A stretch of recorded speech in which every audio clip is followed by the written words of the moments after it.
Hey guys, tonight we are venturing deep into the mists of time back some 4,500 years to a civilization so ancient, so enigmatic, that its very script remains an undeciphered mystery, a silent testament to a world that rose, flourished, and then vanished from the historical stage for millennia.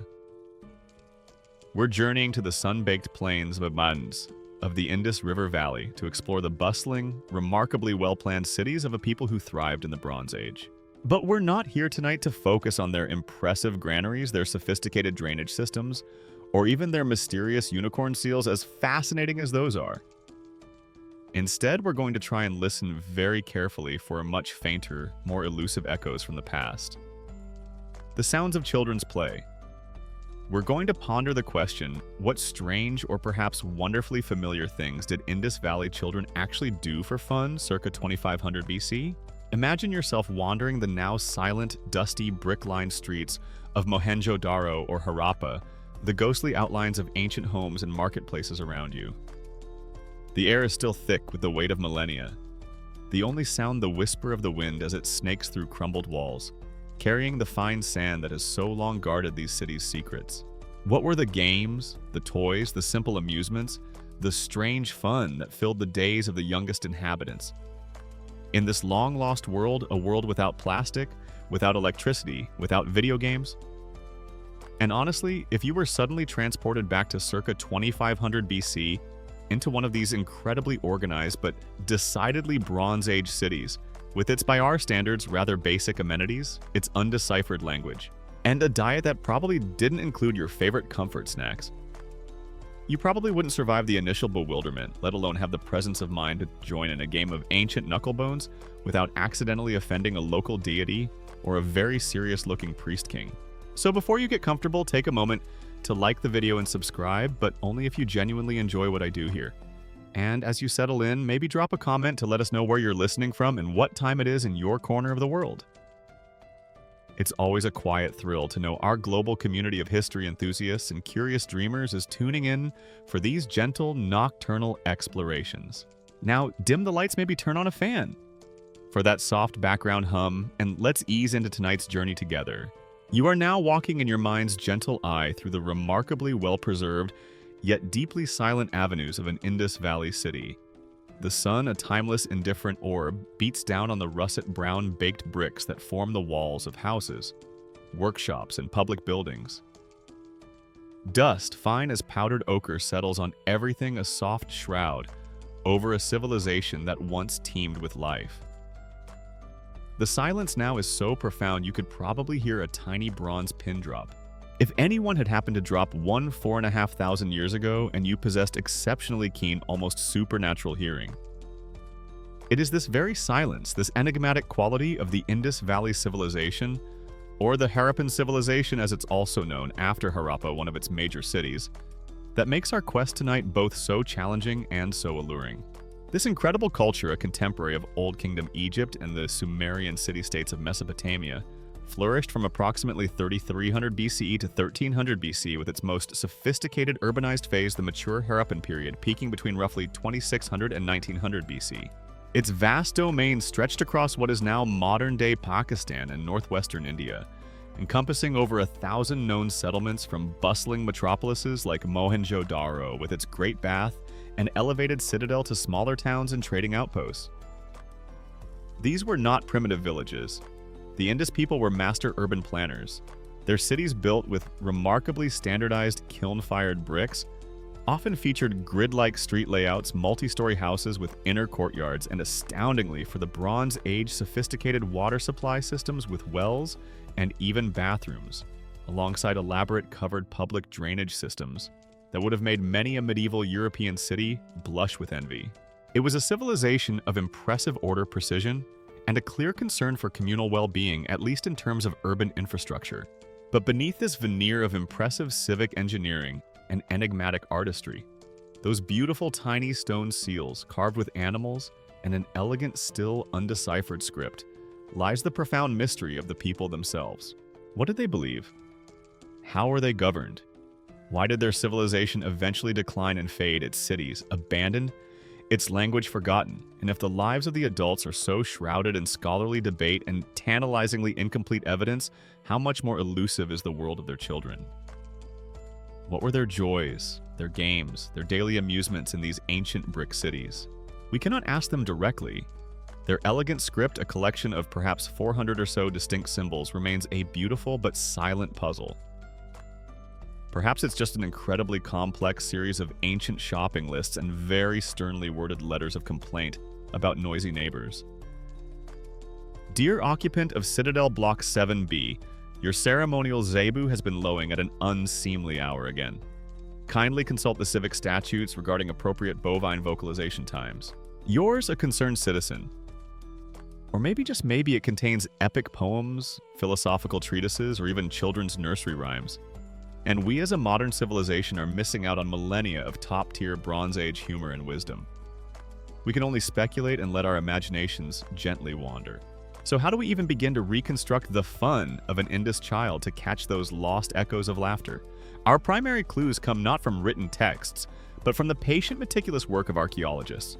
For over a century, they have been sifting through the layers of these ancient cities, unearthing not just grand structures and precious ornaments, but also a surprising number of small, humble, and utterly charming artifacts.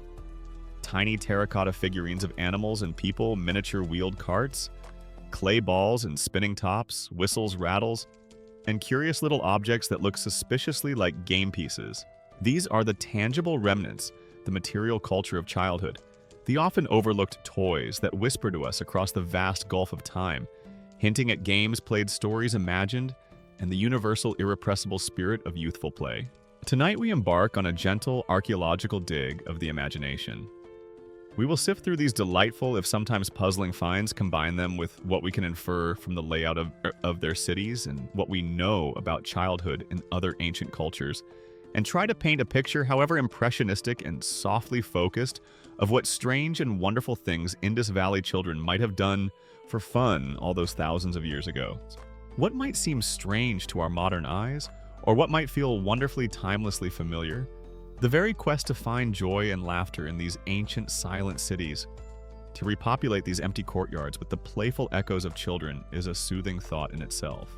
Among the many thousands of intricately carved Indus seals, those small stone squares and rectangles that were perhaps used for trade or administration, a few depict animals in rather whimsical or human-like poses. We see the famous unicorn, likely a stylized bull seen in profile, but also composite creatures or animals arranged in narrative scenes. While these were almost certainly objects of adult significance, perhaps religious or economic, it's rather lovely to imagine children hearing stories about these fantastic beasts. A kind of Bronze Age bestiary, perhaps their own early version of Pokemon cards, and then incorporating these marvelous creatures into their imaginative games, maybe scratching their forms into the dust of a courtyard with a pointed stick, or shaping them from river clay. Archaeologists and historians continue to debate the precise social structure of Indus cities. For instance, whether the remarkable uniformity in urban layout and material culture across vast distances implies a highly centralized state with strict controls or a more complex system of interconnected regional centers sharing deeply ingrained cultural norms. A question that subtly influences how we might imagine the consistency or the diversity of childhood experiences and play opportunities across this sprawling Bronze Age civilization. Were children in Mohenjo-daro playing the exact same games with the exact same types of toys as children hundreds of miles away in Harappa or Lothal? The standardization of some toys suggests it's possible, a fascinating thought. So let us now try to tune our ears to those faintest of playful echoes to see if we can catch a glimpse of the fun, the games, and perhaps even a few of the strange amusements that once filled the lives of children in the remarkable, mysterious cities of the Indus Valley. You are now standing within the imagined, sun-drenched, yet surprisingly orderly streets of an ancient Indus Valley city, perhaps Mohenjo-daro around 2500 BCE. The air is dry, the scent of baking bricks and perhaps distant cooking fires hangs faintly. You're trying to picture the children of this long-vanished civilization to hear their laughter echoing off these silent walls. To understand the world they played in and the kinds of fun they might have had, it's helpful to first appreciate the unique urban environment their parents so skillfully constructed. These weren't haphazard collections of huts. These were some of the world's earliest and most sophisticated planned cities, and the very layout and structure of these bricks and bygones would have shaped the play spaces and opportunities available to an Indus child, offering both constraints and intriguing possibilities for their youthful adventures. The cities of the Indus Valley civilization, such as the great metropolises of Mohenjo-daro and Harappa, along with numerous smaller towns and settlements, were truly remarkable for their time, as we've briefly touched upon. They exhibited a level of meticulous urban planning and engineering that wouldn't be seen again in many parts of the world for thousands of years. Imagine, instead of the narrow, winding, chaotic alleyways that characterized many other ancient and even medieval cities, you are walking along streets laid out in a relatively regular grid pattern, often intersecting at near right angles with main thoroughfares aligned, in some cases roughly with the cardinal directions. These main streets could be surprisingly wide, some measuring up to 10 meters or about 30 feet across. Certainly spacious enough to allow for the passage of their distinctive ox-drawn carts, the full-size versions of those charming terracotta toys we'll meet soon, and the general ebb and flow of pedestrian traffic. For an Indus child, these wider avenues would have been bustling with the life of the city, merchants heading to the marketplace, craftsmen carrying their wares. Perhaps processions of figures in elaborate attire moving towards the citadel or other important public buildings. While likely too busy and too official for truly boisterous, unsupervised play, these streets would have been an endless source of fascination. A place to observe the adult world, to see strange animals being led through, or to perhaps snatch a fallen piece of fruit from a vendor's cart if one was quick and daring enough. Branching off these main arteries, however, were much narrower residential lanes, often only a couple of meters wide, sometimes even less. It is here in these quieter, more intimate and shaded byways, and crucially within the private, enclosed courtyards of the houses themselves, that much of children's less formal outdoor play likely occurred. The urban planning of major Indus Valley cities like Mohenjo-daro often included these residential blocks with houses typically opening onto these narrow lanes, rather than directly onto the bustling main streets, and featuring private courtyards and flat, accessible roofs, which would have provided a variety of potential and relatively safe spaces for children's activities.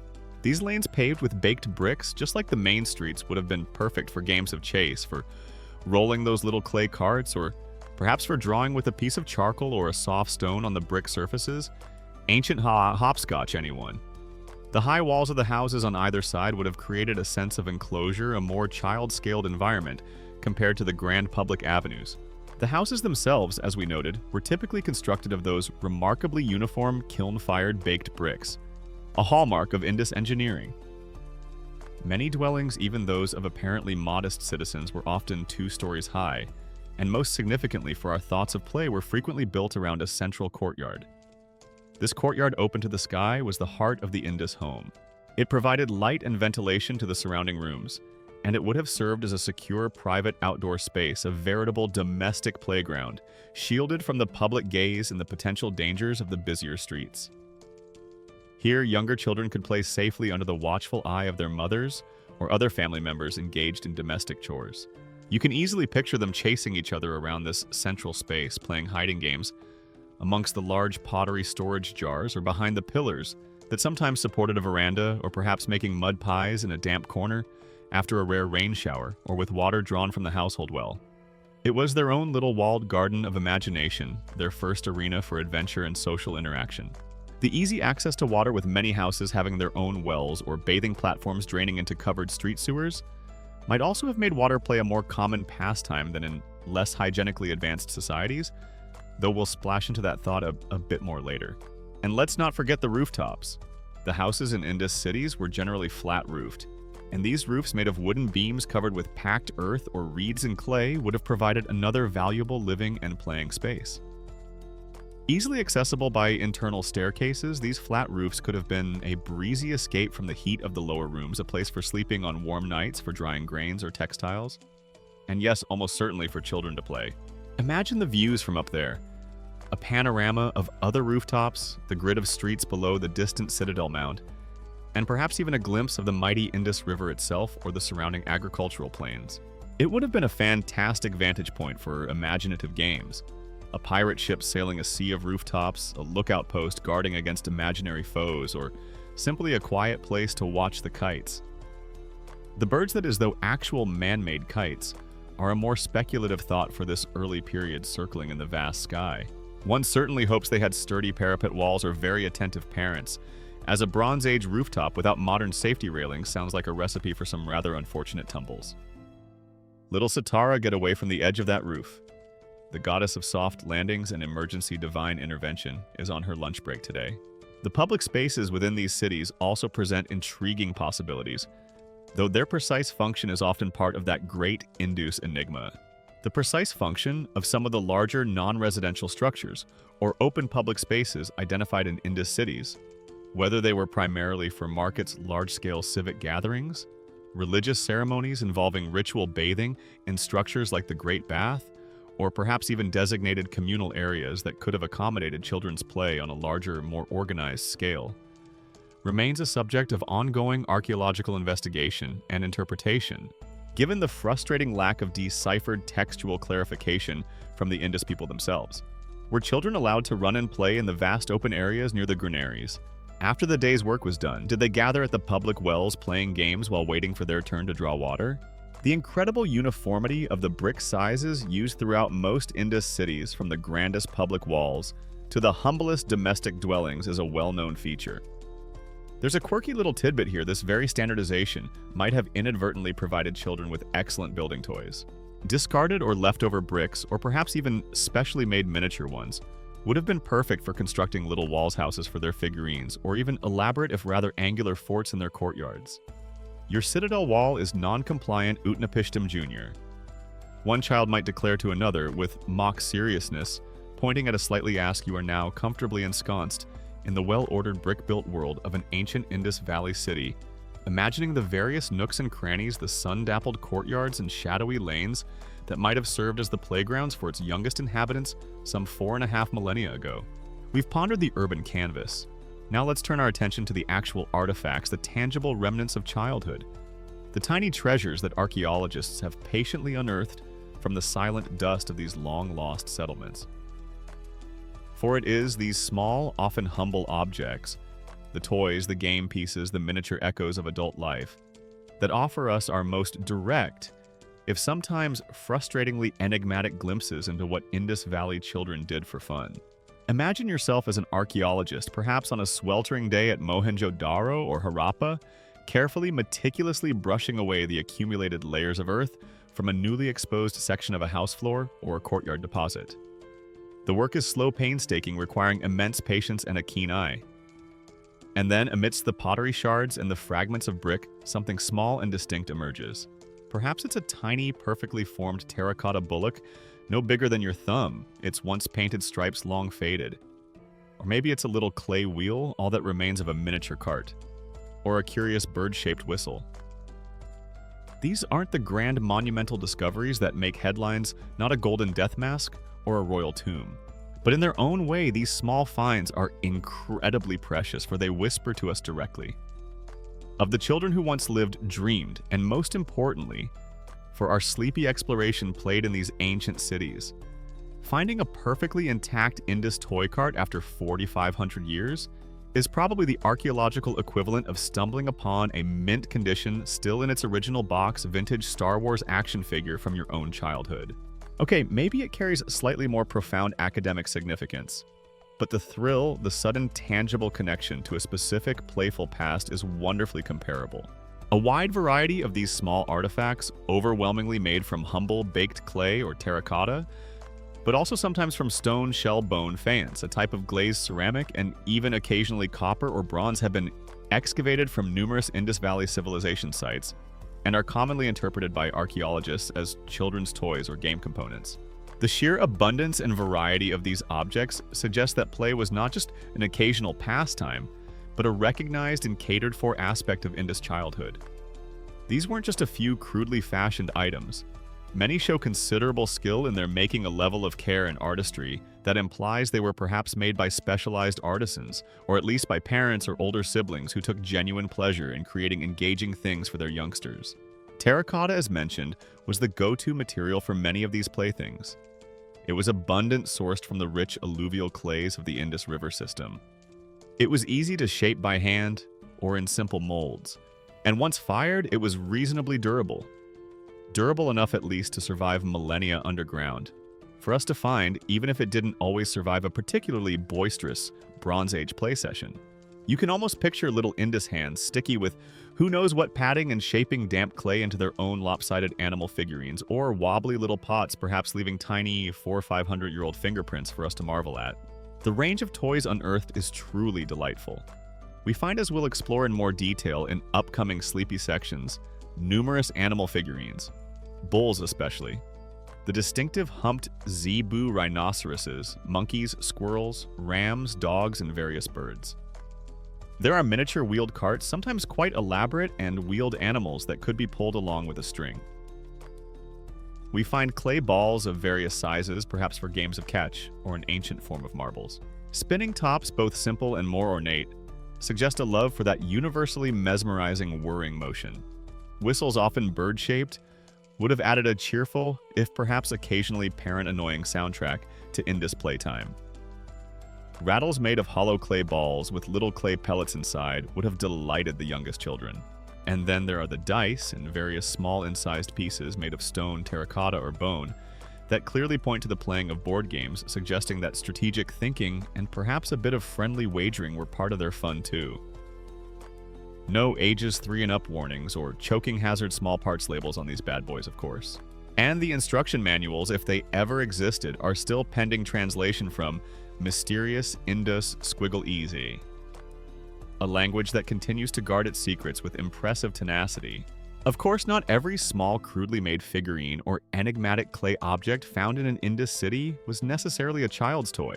The precise function of many small portable artifacts found in Indus Valley domestic contexts, whether they were exclusively children's playthings served dual roles as simple household deities, or votive offerings used in personal religious practices, or were even tools practice pieces for apprentice craftspeople or utilitarian items like weights or spindle whorls, is often a subject of ongoing archaeological debate, heavily reliant on very careful contextual analysis of where the item was found. A child's grave, a house floor, a public drain, and comparative ethnography from other cultures. It's not always easy to draw a firm line.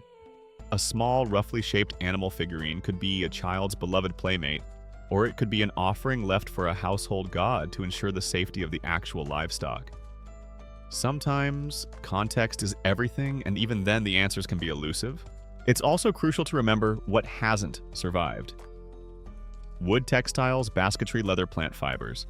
Materials that were undoubtedly used to create a vast array of playthings, from carved wooden animals and dolls with cloth clothes to string games, woven balls, and perhaps even simple kites or windmills, have almost entirely perished over the intervening 4.5 millennia in the Indus climate, leaving huge gaps in our understanding. All those beautiful wooden rocking zebu and stuffed mongoose equivalents probably returned to the earth, becoming compost around the time the first pyramids in Egypt were getting their shiny limestone casing stones. A genuine tragedy for toy historians and sleepy podcasters alike. We are therefore only seeing a partial picture skewed towards the more durable materials like fired clay and stone. Among the more enigmatic terracotta, finds that could be toys or something else entirely, are small, intricately molded masks, some only a couple of inches high, depicting human-like or perhaps slightly grotesque animalistic faces. Were these children's play masks for some form of ancient Indus make-believe, allowing them to transform into mythical beings or comical characters? Were they parts of larger composite dolls or puppets, their tiny faces, once attached to perishable bodies? Or were they perhaps miniature ritual masks used in household shrines or personal devotions? Their exact function remains a delightful puzzle, a tiny, fired clay mystery. You can imagine an archaeologist carefully brushing one off and thinking, well, this is either evidence of a very sophisticated Bronze Age puppet show or someone's slightly alarming collection of ancient emojis. But despite these uncertainties and the gaps in the record, the tiny treasures that have been unearthed speak volumes. They tell us that Indus Valley children, much like children everywhere and everyone, had a world rich in play imagination, and the simple joy of interacting with objects that sparked their curiosity and allowed them to explore and make sense of the world around them. One terracotta bullock, one clay rattle, one spinning top at a time. You're now holding in your mind's eye those tiny, precious treasures unearthed by archaeologists from the silent cities of the Indus Valley.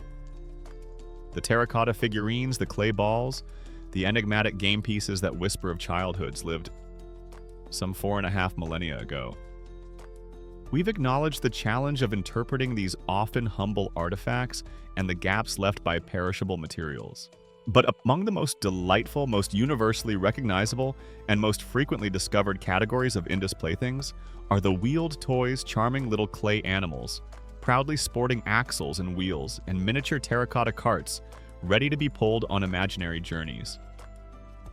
These finds are particularly evocative because they speak to a timeless childhood fascination with movement, with mimicry of the adult world, and with the simple, satisfying joy of making something go. Imagine yourself an Indus child circa 2500 BC, living in a bustling, well-ordered city like Mohenjo-daro. Wheeled transport, though known and used in your world in the form of sturdy ox-drawn carts, was still a relatively sophisticated and perhaps even slightly marvelous technology. It represented power, the ability to move goods to connect distant places. And just like children today are fascinated by cars, trains, and airplanes, you too would have been captivated by these rolling wonders. So it's no surprise that your toy box, or perhaps just your treasured collection of playthings, kept in a corner of the family courtyard, would likely feature some miniature wheeled versions of the creatures and contraptions you saw in your daily life. Numerous terracotta figurines of animals, particularly the distinctive humped zebu bull so prevalent in Indus art, but also rams, rhinoceroses, birds, and even more abstract or fantastical creatures have been excavated from Indus Valley sites, many of them clearly designed as pull-along toys equipped with pierced holes through their bodies for wooden or clay axles, and often found in association with separate small clay wheels. Picture one of these little wheeled beasts. It might be a hand-sized terracotta zebu, its characteristic hump and dewlap lovingly if simply rendered. Two small holes are pierced through its lower body, one near the front, one near the back. Through these, a clever parent, or even the child themselves, would have inserted slender wooden sticks or perhaps fired clay rods to serve as axles. And then the wheels, charmingly solid, often slightly wobbly discs of baked clay, each with a central hole to fit onto the axle. A piece of string, perhaps made from plant fiber or animal sinew, would be tied through a hole drilled in the animal's muzzle or around its neck. And just like that, you have your very own Bronze Age pull toy ready for adventure. You can almost hear the soft, slightly uneven clattering rumble as it's pulled across a sun-baked brick courtyard, or a dusty patch of earth, its little clay wheels bumping over imperfections, its painted stripes. If it had them, and if the paint had survived a flash of cheerful color. The craftsmanship of these wheeled animals varies. Some are quite simple and utilitarian, clearly made for robust play. Others show a surprising level of detail and artistry with carefully incised manes, expressive little faces, or even remnants of painted decoration. They weren't just lumps of clay with wheels slapped on. Many were clearly made with a degree of care and affection intended to delight and engage a child's imagination. You might have had a whole procession of these wheeled critters. Your prize bull, a couple of sturdy rams, perhaps a rather comical-looking wheeled bird that always seemed to topple over on sharp turns. Occasionally, archaeologists find a wheeled animal toy where one wheel is slightly larger than the other, or the axle holes are a bit off-center, resulting in a delightfully wobbly, eccentric gait when pulled. You can almost hear the Indus child giggling with delight at their silly bull that walks just like Uncle Harappa after he's had a bit too much of that fermented barley juice at the festival. It's these little imperfections, these hints of handmade charm that make them so endearing. Alongside these wheeled animals, and often found in the same archaeological context, are the miniature terracotta carts. These are among the most common and iconic toys of the Indus Valley civilization, and they offer a fascinating glimpse into both childhood play and adult technology.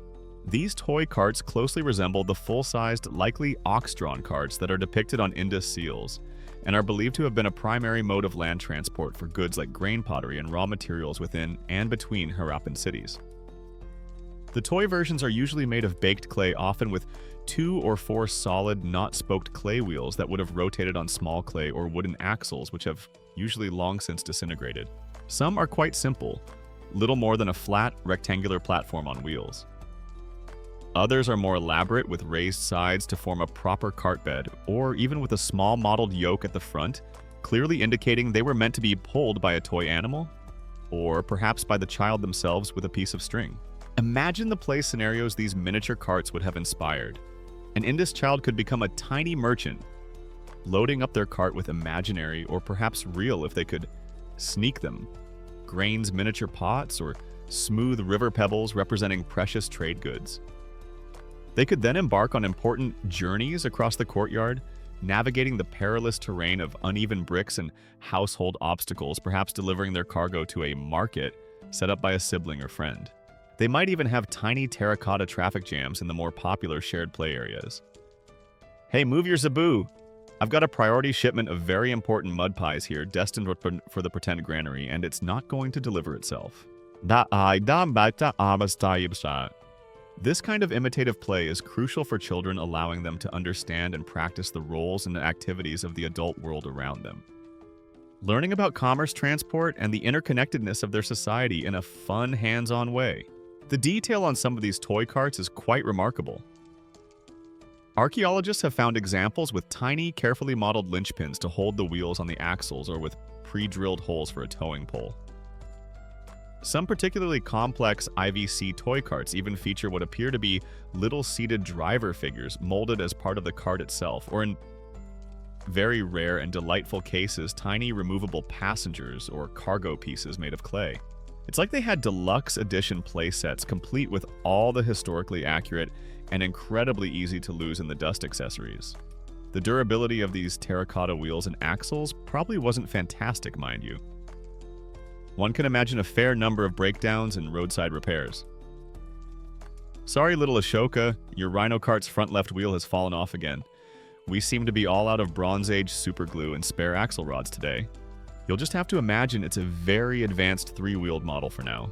Whether the strong emphasis on wheeled toys and miniature carts in the Indus Valley archaeological record directly reflects the overall economic importance and ubiquity of actual wheeled transport in their society, or if these particular types of toys simply had a special, universal appeal for children, as moving toys often do, and were also more likely to be preserved in the archaeological record due to their sturdy terracotta construction, is a point often considered by archaeologists studying IVC material culture and the nature of their play. It's likely a combination of both. They were mirroring a significant aspect of their world, and they were having a grand time doing it. These little clay carts and wheeled beasts trundling through the dust of millennia to be rediscovered by modern hands are more than just quaint artifacts. They are powerful reminders of the timeless joy of motion, the enduring appeal of imaginative journeys, and the universal desire of children everywhere to take control of their own miniature rolling worlds. If only they'd managed to figure out miniature steam power, or perhaps a really well-trained team of scarab beetles for some kind of Bronze Age remote control, they'd have absolutely cornered the ancient toy market. You're now comfortably picturing an Indus Valley child, perhaps in a sunlit courtyard, happily trundling their little terracotta zebu on wobbly clay wheels, or loading up a miniature baked clay cart with imaginary or perhaps very real and slightly purloined grains. The soft clattering rumble of these wheeled toys would have been a familiar sound in the residential lanes of Mohenjo-daro and Harappa. But childhood play isn't just about visual engagement and the joy of movement. It's also profoundly about sound. From the earliest age, babies are captivated by rattles, and as children grow, the sheer delight of making noise, a joyous, often parent-testing noise, is a universal constant. So what did the soundscape of an Indus child's playtime actually consist of beyond the rumble of carts and the patter of small feet? Well, archaeologists have unearthed some rather charming little instruments that would have added their own unique notes to that ancient chorus, clay whistles and terracotta rattles. Imagine, if you will, an Indus potter, perhaps a parent or a specialized artisan taking a small lump of that ubiquitous Indus Valley clay. With skilled fingers, they shape it not into a sturdy brick or an elegant storage jar, but into something much smaller, something designed to capture a breath and transform it into a sound. Small terracotta whistles, frequently fashioned in the endearing shape of birds, are common archaeological finds at many Indus Valley civilization sites. These weren't complex musical instruments like flutes or lyres, though the Indus people may have had those too, made from perishable materials like reeds or wood that haven't survived. These were simple, often handheld sound-making toys perfect for a child's grasp and lung capacity. Picture one of these little bird whistles. It might be quite stylized, capturing the essence of a dove or a sparrow with a few deft pinches and incisions. Or it could be more detailed with tiny incised lines suggesting feathers, or even traces of ancient pigment hinting at once brightly painted plumage. It would have a small mouthpiece and a carefully formed air chamber and fipple. That's the sharp edge that splits the air to create the sound like in a modern recorder. When an Indus child blew into this little clay bird, what sound would emerge? It likely varied depending on the size and internal construction of the whistle. Some might have produced a high-pitched, shrill chirp, perfect for imitating the calls of small birds flitting through the courtyards, or for startling an unsuspecting sibling. Others, perhaps slightly larger ones, might have emitted a lower, more resonant hoot or coo. If you blew it just right, you could probably summon every pigeon in a 5-block radius of your Harappan housing complex. Or more likely, you could really annoy the family dog if they had dogs who were easily irritated by enthusiastic but distinctly off-key avian impressions. How were these whistles used in play? The possibilities are as endless as a child's imagination. They could have been used in games of chase, a shrill blast signaling "you're it" or "danger approaching." Children might have used them to try and talk to real birds or to add sound effects to their imaginative games with animal figurines. A procession of those wheeled terracotta bulls might have been accompanied by a chorus of enthusiastic, if not entirely melodious bird whistles, creating a wonderfully cacophonous Bronze Age parade. And of course, there's the simple, timeless joy of just making a noise, of discovering that your own breath can create a sound, and a little piece of magic held in your hand. These toys really helped develop important life skills like learning how to produce the most attention-grabbing and possibly most irritating noise possible with a small, unassuming piece of baked clay, a skill many still cultivate with great success today, often in meetings or on public transport. Then there are the rattles. For the very youngest Indus inhabitants, a rattle would have been a source of endless fascination. Archaeologists have found numerous examples of hollow clay objects, often spherical or ovoid in shape, but sometimes molded into more elaborate forms like animals, or even abstract, almost geometric designs. Inside these hollow clay shells, the makers would place small clay pellets, tiny stones, or perhaps even dried seeds before sealing the rattle and firing it. When shaken, these would produce a satisfying dry rustling or clattering sound perfect for capturing a baby's attention, for soothing a fretful infant, or for a toddler to gleefully shake as they accompanied their own unsteady first dances. Some of these Indus rattles are surprisingly ornate, with incised patterns or even a polished slip finish, suggesting they were valued objects perhaps passed down within a family or given as special gifts. One particularly charming, quirky tidbit is that some of these Indus rattles are actually found in the shape of hollow terracotta animals like a little bull or a ram with the clay pellets sealed inside. So when the child played with their animal figurine, moving it around, it also made a satisfying rattling noise as a built-in feature. It's like a Bronze Age 2-in-1 toy. A cute animal figure and a stimulating marica designed for maximum toddler delight and undoubtedly rigorous parental endurance testing. You can just imagine the scene, little Sharada, that's a lovely rattling zebu deer, but perhaps we could have a quiet rattling zebu game for the next hour or so. Papa has a very important and very fragile clay tablet he needs to inscribe. Whether some of the simpler Indus Valley whistles or the more unadorned rattles, particularly those found in contexts that might suggest ritual activity such as near public fire altars. If that's what those structures were, or discovered within adult assemblages rather than clear child-related deposits, served purely as children's toys or also held secondary functions in religious ceremonies, as signaling devices in certain professions, or even as apotropaic objects to ward off unseen malevolent spirits, is a continuing area of discussion and careful consideration among archaeologists. The line between toy ritual object and everyday tool can be wonderfully blurry in ancient cultures, where play itself might have sometimes been imbued with deeper symbolic or preparatory meaning. Beyond these durable terracotta sound makers, Indus children would have undoubtedly created a whole symphony of other sounds in their play.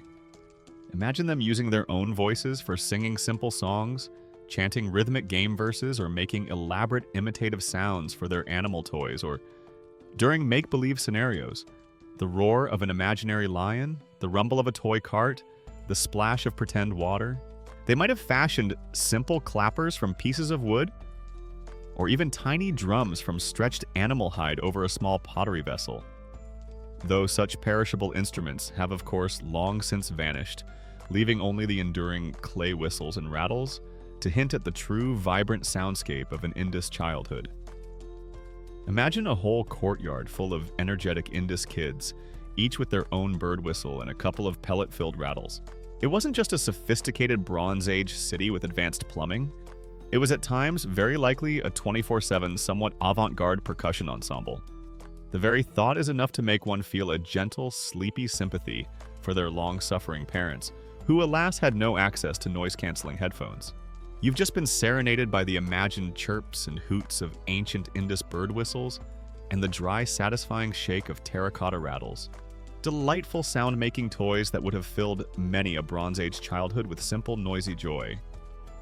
These playthings catered to a love of sound and sensory exploration. But the children of the sophisticated Indus Valley civilization, inhabitants of those remarkably well-ordered cities, didn't just engage in purely sensory or imitative play.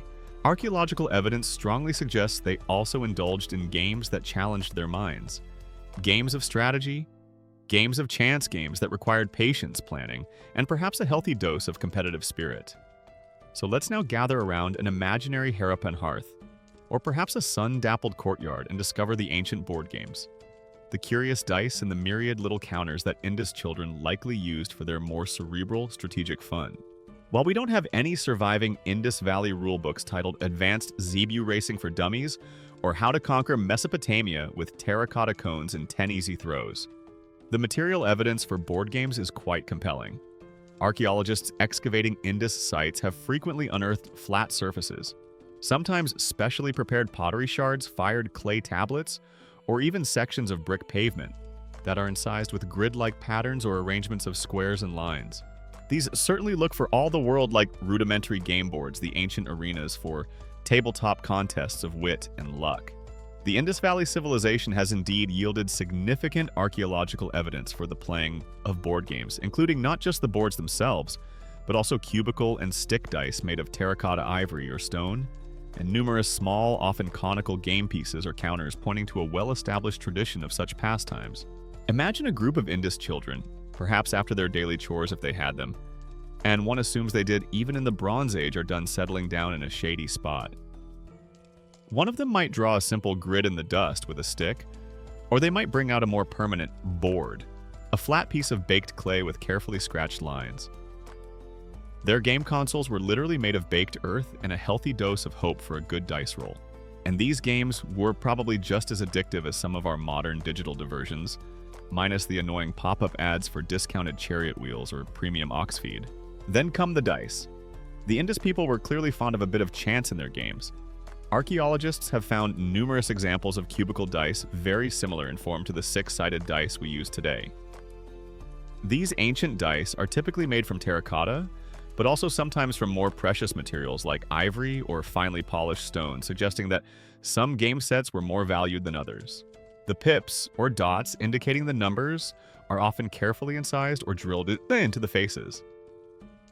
One quirky little tidbit here is that while some Indus dice follow the modern convention, where opposite sides add up to 7, so 1 is opposite 6, 2 opposite 5, and 3 opposite 4, many others do not. They might have a 1, 2, 3, 4, 5, 6 configuration, or other arrangements suggesting that their games of chance might have had slightly different probabilistic outcomes, or that their dice reading conventions and what constituted a good throw were unique to their culture. You can almost hear the Bronze Age equivalent of "Snake Eyes Not Again" echoing through a Mohenjo-daro courtyard. Some frustrations, it seems, are truly eternal across the millennia. Besides the familiar cubicle dice, the Indus people also used stick dice or long dice. These were elongated, often 4-sided, though sometimes 6-sided or even 2-sided pieces of terracotta bone or ivory marked with values on their long faces. You would throw these much like you'd throw knuckle bones or casting lots, the value determined by which side landed uppermost. These stick dice are a very ancient form of random number generator found in many different cultures, and their presence in Indus sites adds another layer to our understanding of their games of chance. And what were they moving around these incised boards with these dice throws? A delightful variety of small objects have been identified as game pieces or counters. These are often made of terracotta carefully shaped into simple conical forms, like tiny pointed hats or small spheres discs or even abstract geometric shapes. Sometimes they are made from shell faience, that lovely glazed quartz ceramic or polished stone. Occasionally more elaborate pieces are found, perhaps tiny stylized animal or human figurines that might have represented different players or held different values within a game. An Indus child might have meticulously crafted their own lucky game piece from a particularly shiny river pebble, a curiously shaped piece of seashell, or a tiny carved bit of bone, imbuing it with all sorts of imaginary powers and secret advantages. This ba kibita, they might declare to their playmates with utmost seriousness, holding up a rather ordinary-looking pebble, is my invincible horned zebu of destiny. It always lands on the winning square. At least it does in my head when you're not looking too closely.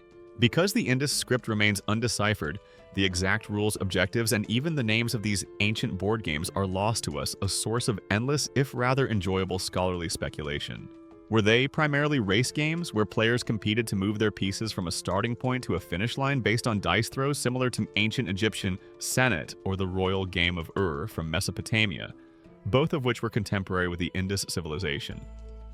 Or were there also games of strategy and capture requiring more complex decision-making? Perhaps something akin to an early ancestor of chess or drafts. The variety of board layouts and piece types suggests that there might have been several different games played. The precise social significance of these games, were they purely for children's amusement, or did adults also engage in them, perhaps for leisure or even for gambling, is another area where ongoing archaeological discovery and comparative analysis with known ancient games from other cultures continue to offer tantalizing, if incomplete, clues. What we can imagine with a fair degree of certainty is the social dynamic of these games. Children would huddle together, their heads bent in concentration over the simple board. There would be the rattle of dice being thrown perhaps in a cupped hand or a small pottery vessel. The gentle click of game pieces being moved from one square to another, the hushed whispers of strategy, the triumphant cries of a good move, and undoubtedly the occasional groan of frustration at an unlucky roll or a cunning play by an opponent. They would be learning to take turns to follow rules, however those rules were transmitted, likely orally from older children or family members, to anticipate an opponent's moves and to experience the joys of winning and the small agonies of losing. We don't know the exact rules, of course, but you can absolutely bet your bottom sestertius wrong civilization. But you get the idea that there were still heated arguments about them. That's not how you move your zebu pawn utna pishtim. My great-auntie's second cousin's personal cart driver distinctly told me you can only move it diagonally on alternate Tuesdays when the moon is waxing. It's in the ancestral rulebook. These games of chance and skill, played out on simple grids with humble clay pieces, were more than just a way to pass the time. They were a way for Indus children to sharpen their minds to engage in social interaction, and to participate in a tradition of play that connected them to their community, and in ways we can now only faintly guess to the broader cultural currents of their remarkable Bronze Age world. You've just been pondering the intriguing world of ancient Indus board games, imagining children huddled in concentration, their small hands moving clay counters across incised grids, the rattle of terracotta dice sealing their tabletop fates. These games of chance and skill would have certainly sharpened their minds and taught them about rules and social interaction. But childhood play is also deeply rooted in imagination, in the innate human urge to create miniature worlds to mimic the lives of adults, and to tell stories using figures that represent people and creatures. And the Indus Valley, it seems, provided its children with ample material for just such imaginative role-playing fun, primarily in the form of small, often charmingly stylized human and animal figurines and a delightful array of tiny pottery, the essential props for any self-respecting Bronze Age doll's house or miniature village. As archaeologists have carefully excavated the homes, courtyards, and even the streets of cities like Mohenjo-daro and Harappa, they have unearthed a vast number of these small terracotta human figurines. Many of them are female, often depicted with elaborate fan-shaped headdresses, multiple strands of necklaces, and sometimes girdles or short skirts, their features stylized but often quite expressive. Male figures are also found, though perhaps less frequently, or with less elaborate ornamentation, sometimes bearded or wearing turbans. And then there are more ambiguous figures, or ones so simply rendered they could be anyone. The Indus Valley civilization has indeed yielded a vast number of these small terracotta human figurines, often stylized and featuring applied clay details for headdresses, jewelry, and occasionally clothing, particularly the female figures, as well as an abundance of miniature pottery vessels. These are widely interpreted by archaeologists as likely having served at least in part as children's dolls and associated play items. Though it's acknowledged that some of the more elaborate or contextually specific figurines may also have had ritual or symbolic significance within the household or community. Imagine an Indus child carefully arranging these little clay people. They might be enacting scenes of family life, a mother figure, perhaps one of those elaborate mother goddess type figurines co-opted for play, tending to a smaller, simpler child figure. They could be setting up a bustling marketplace scene with merchant figures haggling over tiny clay bundles representing goods. Or perhaps they were replaying stories they'd heard from their elders, myths of gods, heroes, or those fantastic composite creatures seen on Indus seals with their terracotta figures as the actors in these epic dramas. It just goes to show you don't need batteries or Wi-Fi for a really good game of pretend. A lump of clay, a few well-placed pebbles, and a vivid Bronze Age imagination were clearly the entertainment essentials. The style of these figurines is often quite distinctive. Many have pinched bird-like noses, applied circular eyes made from tiny pellets of clay, and limbs that are somewhat stumpy or simply rendered. They weren't going for hyper-realism in the Greek sculpture sense. These were often more about capturing an essence, a character, a role. Some of the simpler Indus human figurines are so wonderfully abstract. They look like little gingerbread men made of baked clay, their forms reduced to the most basic yet still recognizable human shape. It's incredibly endearing to think of an ancient child loving such a simple, unadorned representation, just as much as a modern child might love a highly detailed action figure, perhaps even giving it a grand personality and a whole series of imaginary adventures.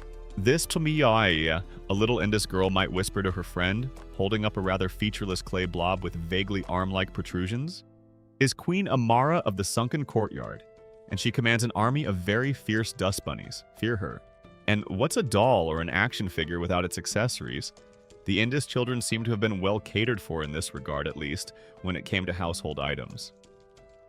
Archaeologists frequently find an astonishing array of miniature pottery vessels in domestic contexts.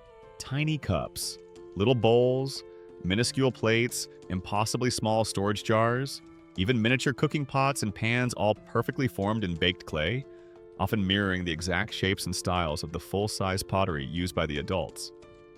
These are almost certainly the accoutrements of dollhouse play, the essential equipment for a miniature Indus kitchen, or a tiny tea party, though probably with imaginary water or fruit juice rather than actual tea, which wasn't a feature of their culture.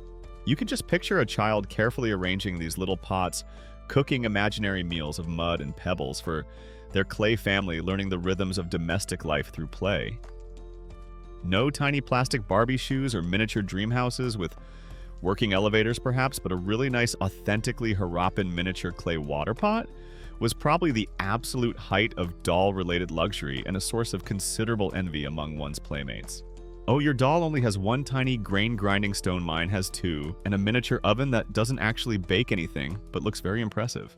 Now, this is where the scholarly debate often gets quite lively and rather interesting, especially concerning those more elaborate female figurines. The precise function and meaning of many Indus Valley human figurines, particularly the numerous stylized female forms with those distinctive fan-shaped headdresses and often exaggerated hips or breasts, remain a significant topic of discussion among archaeologists and historians of ancient religions. Were they primarily children's dolls' straightforward representations of women and mothers for imitative play? Or were they, as many scholars have long argued, representations of a mother goddess?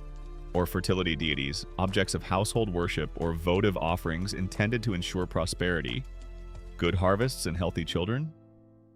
Or quite possibly, did they serve multiple, overlapping roles within Harappan society and its households? Imagine a little Indus girl being sternly told by her mother, "Don't drag your great benevolent Earth Mother Goddess figurine through the mud. Like that, dear, she has important cosmic duties to attend to after your imaginary feast of champions." The truth is, the line between a sacred image and a child's plaything can be incredibly blurry in cultures where the sacred is deeply interwoven with everyday life. A figurine might begin its life as a ritual object, and then once its sacred purpose was deemed complete, or if it was slightly damaged, be passed down to a child as a toy. Or perhaps children simply co-opted any available small figure for their games regardless of its original adult intent.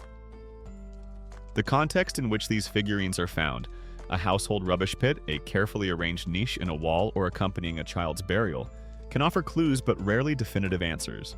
Occasionally, a tiny terracotta figurine is found by archaeologists with a small hole pierced through it, perhaps through the headdress or a limb. This suggests it might have been worn as a pendant or a charm, perhaps by a child or an adult. Or it's a rather charming thought that some of these pierced figurines might have been strung up as a kind of mobile to hang over a baby's cot or sleeping mat.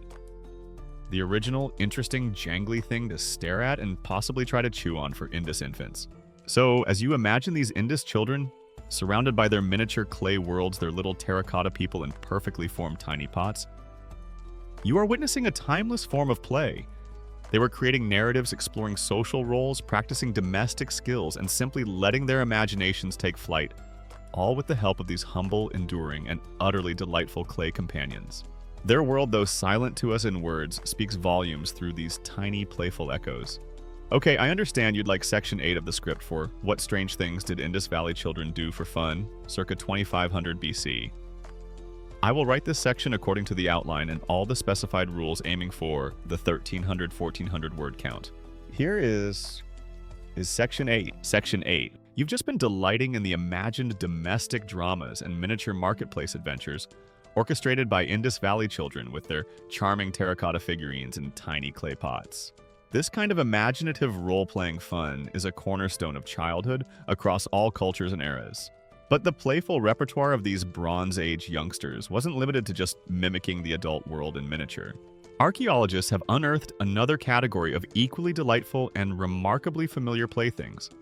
Objects designed for the sheer joy of motion, for testing skill, and for understanding, however intuitively, the basic principles of physics. So let's now watch as Indus children engage in the timeless, captivating fun of making tops spin and marbles roll. The allure of a perfectly balanced spinning top whirring with an almost magical life of its own, or the satisfying click and scatter of well-aimed marbles, seems to be deeply ingrained in the human psyche, especially the young human psyche. And the children of Mohenjo-daro and Harappa some 4.5 millennia ago were clearly no exception. Archaeologists have unearthed numerous small spherical balls made of terracotta, various types of polished stone like limestone, sandstone, or even semi-precious agate, or occasionally shell from Indus Valley sites. These are often interpreted as ancient marbles or game pieces. Alongside these distinctively shaped spinning tops, usually crafted from fired clay, have also been discovered sometimes with quite elegant forms and even incised decorations. Imagine an Indus child, perhaps after a morning spent helping with household chores or watching the potters in their workshop, finding a smooth, relatively flat patch of earth in a sun-dappled courtyard or a quiet alleyway. They might produce a small conical or pear-shaped terracotta top, its base carefully molded to a fine point. With a deft flick of the fingers and thumb, or perhaps by winding a piece of plant fiber string around its body and giving it a sharp pull, though direct evidence for string-spun tops in the IVC is more speculative. The finger-spun ones are definite; they would send the top into a dizzying dance. The original fidget spinner, perhaps, but one that required considerably more skill and didn't come with annoying LED lights or a tendency to get confiscated by Bronze Age teachers if they had them. There's a simple, mesmerizing beauty to a well-spun top. The way it seems to defy gravity for a few precious moments, humming with a quiet energy before gradually wobbling and clattering to a halt. For an Indus child, this would have been a source of endless fascination. They might have had competitions. Whose top could spin the longest? Whose top could travel the furthest before toppling? Could you make your top knock over a tiny clay figurine or hit a designated target? Some of the Indus spinning tops found are surprisingly small, barely an inch or so high, suggesting they were either intended for very young children with tiny, nimble fingers, or that there were perhaps specific games requiring incredibly precise miniature spins.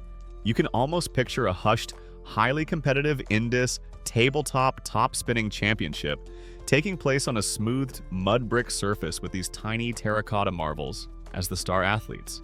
The bragging rights for being the neighborhood top-spinning champion were probably immense. And then there are those little clay or stone balls, the ancient precursors to our marbles. These are found in great numbers, ranging in size from tiny, pea-sized spheres to slightly larger, hand-fitting orbs. Their uses were likely manifold. They could be rolled, thrown, or shot with a flick of the thumb in various games of skill and accuracy. Children might have drawn circles or lines in the dust, trying to roll their marbles into specific zones, or to knock their opponent's pieces out of play. They might have dug small holes in the ground and competed to be the first to get all their balls into a designated pit. The satisfying click of one clay ball striking another, the focused concentration of aiming the thrill of a successful shot. These are timeless elements of such games. You can just imagine the intense negotiations and playground politics. No, that was my clearly marked line in the dust. Your clay ball most definitely bounced off that slightly larger and entirely unfair pebble of injustice before it went in the hole. My turn again? Some arguments, it seems, truly are eternal. The materials used for these simple toys tell their own story. Terracotta was common, easy to shape and fire. But stone balls, particularly those made from attractively colored or smoothly polished stones like agate or jasper, would have been more prized, perhaps traded or given as special gifts. Holding a cool, smooth, perfectly spherical stone marble in your hand has a wonderfully satisfying, almost therapeutic quality to it. An Indus child might have had a favorite shooter marble one they believed brought them good luck, carefully guarded from less scrupulous playmates. A few of the clay marbles found by archaeologists even have tiny, almost invisible painted stripes or dots on them. Perhaps these weren't just for simple decoration, but specific identifiers for different players, or maybe they denoted special power marbles with unique abilities within a game. Or quite possibly it was just a very practical way for little Utnapishtim to tell his own absolutely favorite lucky marble from his brother's suspiciously similar but clearly vastly inferior lucky marble. Whether the numerous small clay and stone balls found at Indus sites were used in games with complex rules, analogous to modern marbles, involving intricate shooting techniques and the collection of opponents' pieces, or if they were employed in simpler rolling, throwing, or even counting games, or if some of them perhaps even served other non-play functions in certain contexts like sling projectiles for hunting small birds, or even as accounting tokens or weights in domestic or market settings, is still explored and debated by archaeologists. The interpretation often relies on the specific context of find the size and material of the balls and any associated wear patterns. But for many of these little spheres, especially those found in clusters and household areas, a primary use as playthings seems highly probable. These toys, the spinning tops and rolling balls, for all their simplicity, were wonderful tools for learning and development. They implicitly taught children about fundamental physical principles, balance, momentum, friction, trajectory, gravity. They honed hand-eye coordination, fine motor skills, and strategic thinking in the case of marble-like games. And they did all this through the medium of joyful, engaging, often competitive, and deeply satisfying play. The instructions for Indus Extreme Marble Madness Championship Edition, or Advanced Harappan Top Spinning Tactics, were probably written on a now decomposed palm leaf or passed down through oral tradition. A true loss for competitive ancient sports enthusiasts and sleepy history podcasters alike. So as you picture those Indus children, their faces lit with concentration and delight as they send their tops whirring, or their clay balls rolling across the sun-baked earth, you're witnessing a form of fun that is both incredibly ancient and wonderfully timelessly familiar. The materials may have been different, the rules unknown to us, but the simple, pure joy of making something spin, of making something roll just right. That's a pleasure that connects their Bronze Age childhoods directly to our own. You've just been delighting in the charming, tangible evidence of Indus Valley childhood. Those mesmerizing spinning tops whirring with a life of their own, and the cool, smooth clay or stone balls that clicked and rolled in ancient games of skill and chance. These are the playthings that endured the little pieces of fired earth and polished stone that whisper to us across 4.5 millennia. But as any parent or anyone who has ever been a child knows, some of the most joyous, most energetic, and most memorable forms of fun require no special equipment at all, leaving behind no archaeological trace, save for the faint, imagined echoes of laughter and the patter of small bare feet.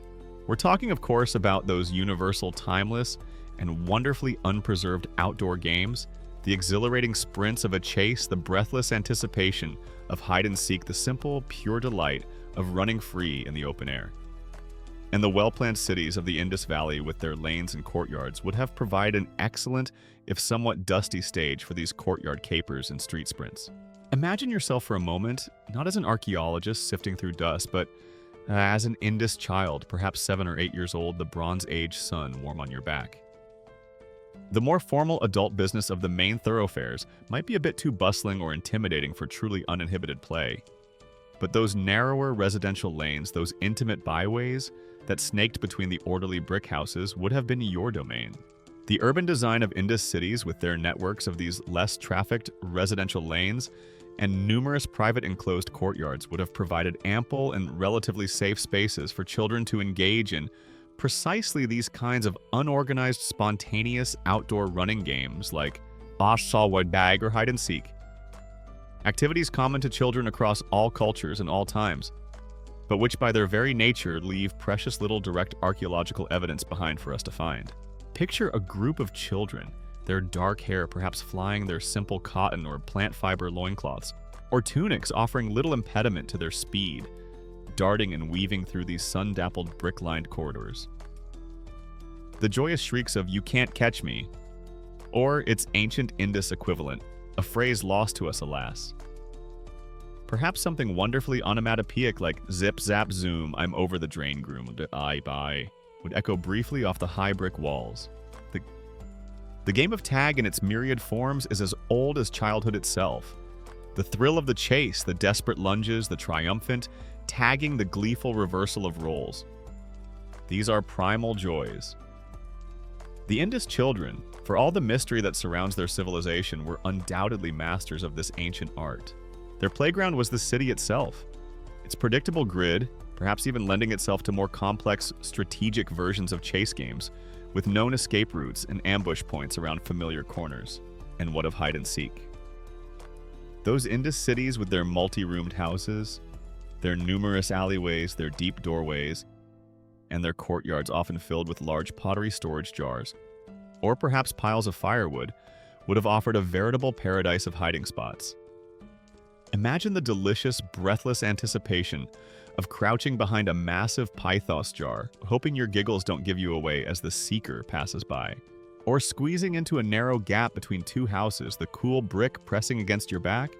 The Indus hide-and-seek champion of 2500 BC was probably so exceptionally good at finding ingenious, previously unthought of hiding places. They're still technically hiding somewhere in the ruins of Mohenjo-daro, patiently waiting for someone to shout, "Ollie, Ollie, oxen free," across the millennia. It's a comforting thought, a little game continuing silently through the ages. Racing 2, in its simplest form, needs no equipment, just an open stretch and a competitive spirit. Perhaps impromptu sprints were a common sight in the less crowded lanes, children challenging each other, their bare feet slapping against the baked brick, or the dusty earth laughter and taunts filling the air. Last one to the big well is a rotten mango, or its Bronze Age equivalent. These races weren't for Olympic laurels. They were for the sheer joy of movement, of testing one's speed and agility against one's peers. Beyond these universal classics, Indus children might have invented their own unique running and chasing games, perhaps inspired by the animals they saw around them, or depicted in their parents' art. Could there have been a game of Hunt the Unicorn, where one child, perhaps adorned with a makeshift horn of clay or wood, was chased by the others? Or Escape the Snapping Turtle? If such creatures inhabited their canals or imaginations, perhaps a popular Indus children's game was a variation of red light, green light, but instead of traffic signals, which were admittedly a few millennia away from being invented, the calls were based on the perceived mood or actions of the ever-present and highly respected local zebu bull, grazing bull, meaning you can walk slowly, sleeping bull, you have to freeze.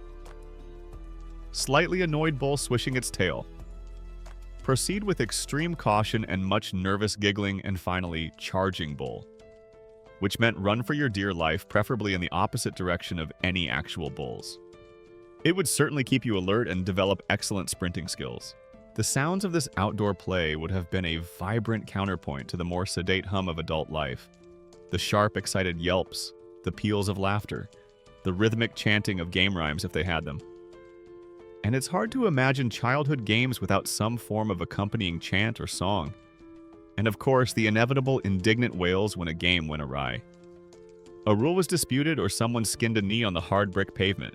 These are the sounds that the silent ruins can no longer offer us, but which our imaginations can easily supply. The extent to which these public spaces in Indus cities were truly public and considered freely accessible for unstructured children's play versus being more strictly controlled and monitored for adult civic, commercial, or even ritual activities, and how child supervision and freedom of movement might have varied across different neighborhoods or perhaps different social strata within these complex urban environments, are all complex questions that archaeologists and social historians continue to explore, inferring answers from urban layouts, the distribution of artifacts, and comparative studies of other ancient and traditional societies. Were there designated play areas, or was play simply something that erupted opportunistically in any available space, like dandelions through cracks in the pavement? While we may never know the exact rules of their street sprints, or the precise incantations of their courtyard capers, the sheer human necessity of energetic outdoor play assures us that the lanes and open spaces of Mohenjo-daro and Harappa were once alive with the movement, the laughter, and the boundless energy of their youngest inhabitants. No need for Bronze Age fitness trackers or organized sports leagues. A good, vigorous game of don't get eaten by the imaginary Indus River crocodile lurking in the courtyard drain was probably a full cardiovascular workout and a healthy dose of imaginative fun all rolled into one. You can almost hear a timeless parental sigh echoing from a nearby doorway. Utnapishtim Jr., if you track that Indus River mud and imaginary crocodile slime through my freshly swept courtyard one more time, there will be no more tiny terracotta zebu privileges for a week. I mean it this time. Okay, I understand you'd like Section 10 of the script for what strange things did Indus Valley children do for fun circa 2500 BC? I will write this section according to the outline and all the specified rules aiming for the 1300 to 1400 word count. Here is Section 10. Section 10. You've just been imagining the lively, energetic scenes of Indus Valley children engaged in timeless outdoor games. The breathless dashes of tag through narrow brick lanes, the hushed anticipation of hide-and-seek in sun-dappled courtyards, the joyous shouts of impromptu races. These are the kinds of play that require little more than open space and youthful exuberance, leaving behind only the faintest of ghostly echoes for us to try and catch. But the cities of the Indus Valley civilization, with their remarkably advanced hydraulic engineering, offered another almost irresistible element for childhood amusement, especially on a hot, dusty day on the plains water. So let's now consider how Indus children might have found fun and frolics in and around the famed water channels, wells, and bathing structures of their sophisticated urban world. Could their advanced drains have provided some unexpected, if unauthorized, delights? Water for any civilization is life. But for the Indus people living in a semi-arid region dependent on the annual floods of the mighty Indus River and its tributaries, water management was elevated to an art form, a science even. We've already touched upon their incredible wells, their private bathing platforms often connected to elaborate covered street drains, and monumental public structures like the Great Bath at Mohenjo-daro. Major Indus Valley cities featured this remarkable hydraulic engineering, indicating that water was a carefully managed and integral part of a daily urban existence, likely offering various both intentional and perhaps gloriously unintentional points of interaction and playful engagement for the city's younger inhabitants. This constant visible presence of water channeled and controlled must have been a source of endless fascination for children. Children everywhere from time immemorial have been drawn to water with an almost magnetic pull. There's an inherent joy in splashing and paddling and watching things float in the cool relief it offers on a sweltering day. And the Indus children, for all the orderliness of their cities, were undoubtedly no different. So where might these watery frolics have taken place? The grand public wells, often brick-lined and impressively deep, would have been vital community hubs. Places where adults, likely women, primarily gathered to draw water for their households, to exchange news and to socialize. While the well itself might have been too dangerous for unsupervised play, you can easily imagine children playing nearby, perhaps making little channels in the dust for spilled water to run through, or gleefully splashing in the puddles that inevitably formed around the wellhead. Don't splash your sister with that possibly sacred and definitely for drinking well water little Ishar. A parent might call out, "It's for ritual purification and making tonight's lentil stew, not for your impromptu courtyard water fight." Parental admonishments, we can safely assume, are truly timeless. Then there are the private bathing areas found in many Indus houses. These were often small paved platforms, sometimes slightly sloped with drains, leading out to the covered street sewers.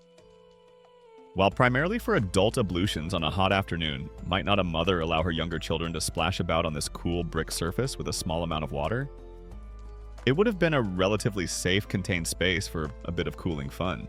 And those drains themselves, the smaller ones leading from the house and the larger covered ones running beneath the streets. What a source of mystery and potential adventure they must have seemed to a curious child. While one certainly hopes they weren't regularly playing in the main sewers, the hygiene-conscious Indus adults would surely have put a stop to that fairly quickly.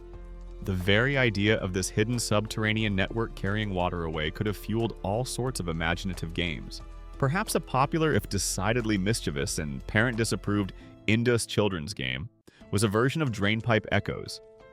Given their advanced plumbing, you can almost picture them shouting secrets, funny noises, or perhaps even coded messages into one end of a smaller, cleaner household drain opening, and hoping their friend, or perhaps a very confused frog or an equally bewildered rat, could hear it at the other end. It would be the original tin can telephone, but constructed with significantly more baked brick and considerably less tin. Archaeologists have in fact found small, rather charming boat-shaped terracotta objects at some Indus sites. While some of these might have been ritual offerings or adult curiosities, it's incredibly tempting and rather lovely to imagine children gleefully floating these tiny clay boats in the puddles created after a rain shower or in the runoff from a bathing platform, or even under very careful supervision in a calm, shallow section of a larger water channel. If their city had such features, you just know that countless tiny terracotta wheels, animal figurines, and these little clay boats ended up accidentally lost down those impressively engineered drains, leading to some very sad Bronze Age toddlers, and eventually some very intrigued and delighted future archaeologists. Aha! Another offering to the great drain god of lost toys, an archaeologist might exclaim. The Great Bath at Mohenjo-daro, that magnificent bitumen-lined public tank, remains an enigma in terms of its precise function. The precise function of the Great Bath at Mohenjo-daro, whether it was used exclusively for ritual purification by an elite or priestly class, perhaps in ceremonies related to water deities or agricultural fertility, or if it also served broader, perhaps seasonal communal bathing functions that might have on very rare and highly supervised occasions included older children as part of a community ritual, remains a subject of intense archaeological debate and ongoing interpretation. It was almost certainly not the local Bronze Age equivalent of a public swimming pool with slides and a wave machine. But for an Indus child viewing it from a respectful distance, its sheer size, the shimmering expanse of water it held, and the surrounding colonnades and ritual spaces must have looked incredibly epic. It might have featured in their imaginative games from afar. Let's pretend this courtyard puddle is the Great Bath, and we are all very important, very solemn priest kings, about to take a very, very important tiny dip before we have to go and tell off the zebu for mooing too loudly again. And, of course, there was the rainy season. The monsoons, when they arrived, would have transformed the sun-baked brick cities. The carefully engineered drains would have gurgled and flowed, and temporary puddles and rivulets would appear everywhere, turning the familiar urban landscape into a temporary water wonderland, an impromptu adventure playground of mud and splashes. For children, this would have been a time of great excitement, and probably for parents a time of great laundry challenges, if laundry as we know it was a major concern beyond basic rinsing. So while we might not have images of Indus children in brightly colored inflatable armbands, their sophisticated water-rich cities undoubtedly provided myriad opportunities for watery frolics, from the simple joy of a splash in a courtyard to the imaginative sailing of tiny clay boats, all under the watchful, if sometimes exasperated eyes of their Bronze Age parents. Water was life, but for a child it was also undoubtedly a whole lot of fun. Okay, I understand you'd like section 11 of the script for What Strange Things Did Indus Valley Children Do for Fun, circa 2500 BC. I will write this section according to the outline and all the specified rules, aiming for the 1300 to 1400 word count. Here is Section 11. Section 11. You've just been imagining the delightful, if sometimes damp, watery frolics of Indus Valley children. Their sophisticated urban environment, with its wells, drains, and bathing platforms offering unexpected opportunities for splashing and playful experimentation. That connection to water, and by extension to the very earth that shaped their cities, leads us naturally to another fundamental and universally beloved category of childhood: play, the wonderful, messy, and infinitely creative world of mud and clay. In a civilization built quite literally from baked earth, where clay was an omnipresent and fundamental raw material, it's almost impossible to imagine that Indus children wouldn't have delighted in its cool, pliable, and endlessly versatile nature. So let's now explore the mud magic and brick forts that likely sprang from their imaginative little hands. The Indus River and its tributaries, the lifeblood of this great Bronze Age civilization, deposited vast quantities of fine alluvial silt across the plains, providing an inexhaustible supply of excellent quality clay. This clay was the primary ingredient for their famously uniform baked bricks that built their cities, for the vast array of pottery that equipped their homes, and as we've seen for many of their charming toys and figurines. Clay was an omnipresent and fundamental raw material in the Indus Valley. Civilization used not only for the mass production of standardized baked bricks and sophisticated pottery, but also for countless small artifacts. Its ready availability and remarkable plasticity would have made it an ideal, accessible, and endlessly engaging play material for children of all ages. It was quite literally all around them, a free, endlessly renewable resource for creative expression. Imagine a group of Indus children after a rare rain shower, or perhaps near a canal bank or a public well where the ground is damp and muddy. What's one of the first things most children will do in such a situation? They'll make mud pies, of course. That glorious, squishy, messy, and deeply satisfying activity is a timeless childhood joy. You can picture little Indus hands patting and shaping cool mud into rudimentary cakes, perhaps decorating them with pebbles, leaves, or flower petals. They might set up an entire imaginary bakery, their mud pies proudly displayed on a flat stone ready for sale to their playmates, or to a very patient and probably imaginary adult customer.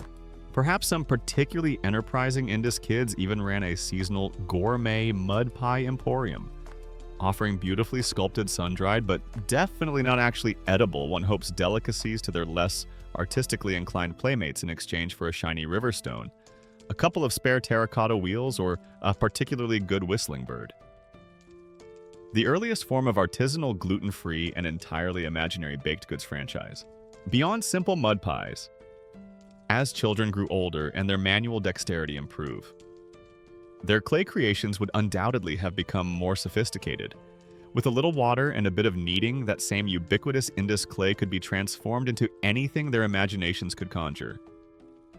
They might try to mimic the adult potters they saw at work, attempting to form their own tiny, wonderfully lopsided pinch pots, little bowls, or miniature storage jars.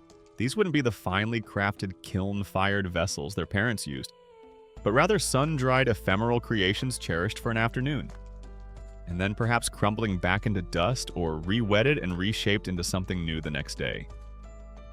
The joy was in the making, and the feeling of the cool clay responding to their touch, in the magic of transforming a shapeless lump into a recognizable form. They would also almost certainly have created their own animal and human figurines from raw clay. While the fired terracotta toys we've discussed were more durable, there's a special immediacy and freedom in working with unfired clay. A child could quickly fashion a zebu bowl, a dog, a bird, or a little human figure, perhaps adding details with a pointed stick or a fingernail. These creations might be less detailed than the official toys, but they would be uniquely their own, imbued with their personal touch and ready to populate their imaginative play scenarios. Imagine the Indus art critics, perhaps a group of very serious 6-year-olds, gravely examining a friend's latest unfired clay zebu. Yes. This piece shows a certain naive charm, a refreshing departure from the mature Harappan mainstream.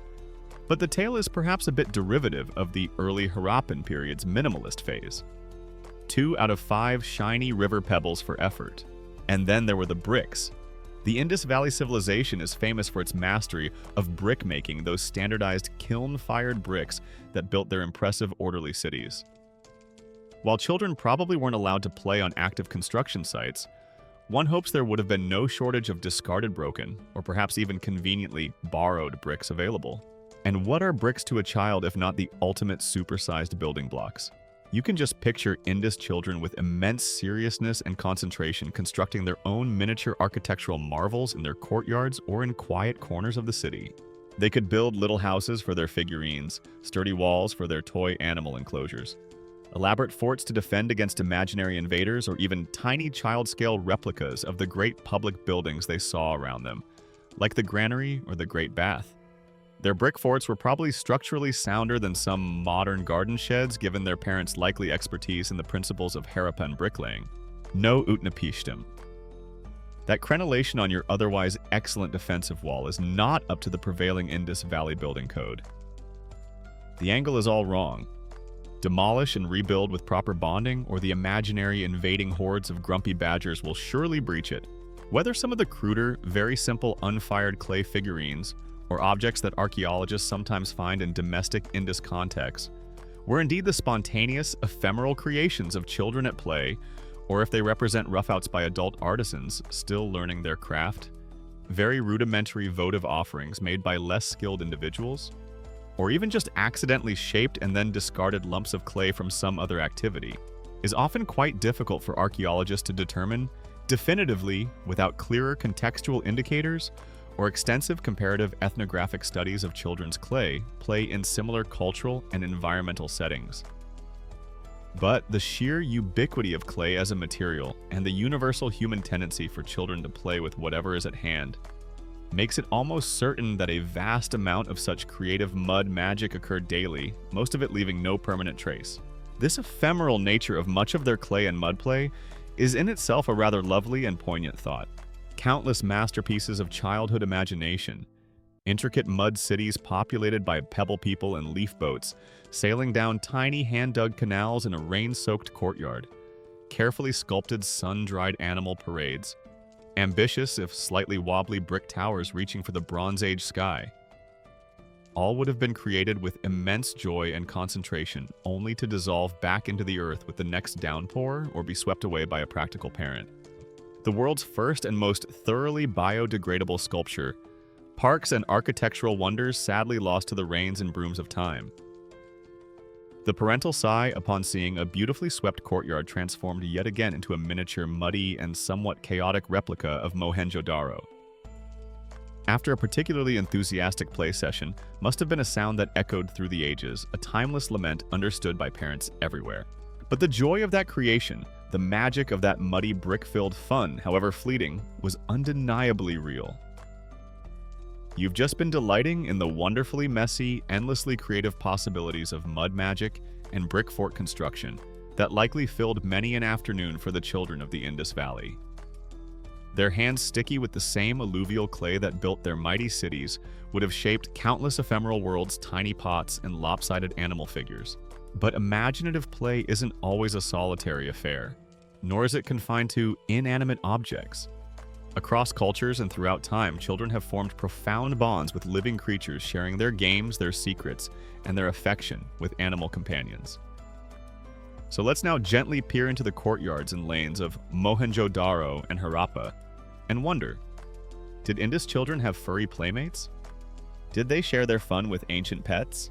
The human-animal bond is an ancient one indeed, stretching far back into our prehistoric past. The domestication of animals brought not just practical benefits like food labor and protection, but also companionship. And children with their innate empathy and boundless capacity for affection often form the closest and most uncomplicated relationships with the animals in their lives. While the Indus Valley civilization didn't leave us detailed veterinary treatises on advanced zebu puppy training or sentimental poems about my favorite courtyard cat, the archaeological record does provide some tantalizing clues about the animals they lived alongside, and by extension, the creatures that might have become furry or perhaps feathery friends to their children. Archaeological evidence from numerous Indus Valley civilization sites includes the skeletal remains of domesticated dogs, Canis familiaris, and though perhaps with slightly more debate about their full pet status, cats Felis catus. Alongside these bones, we also find those charming little terracotta figurines depicting these very animals, suggesting they were familiar and significant parts of Harappan households and the urban landscape, and therefore likely interacted closely with children, serving roles as guards, hunting companions, alert vermin control officers, and quite possibly as beloved household pets. Dogs, humanity's oldest animal companions, were certainly present.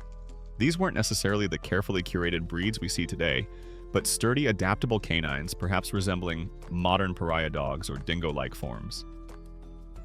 They would have been useful for guarding homes and livestock if any were kept within the city walls, for hunting in the surrounding countryside, and simply for companionship. You can easily imagine an Indus child, much like a child anywhere, developing a deep bond with a family dog. Picture them playing games of chase in the courtyard, the child's laughter mixing with the dog's happy yelps. Perhaps they threw a well-gnawed bone or a sturdy clay ball for the dog to fetch, or shared secret whispered conversations with their furry confidant under the shade of a courtyard wall. The dog, in turn, would offer unwavering loyalty, a warm body to snuggle against on a cool night.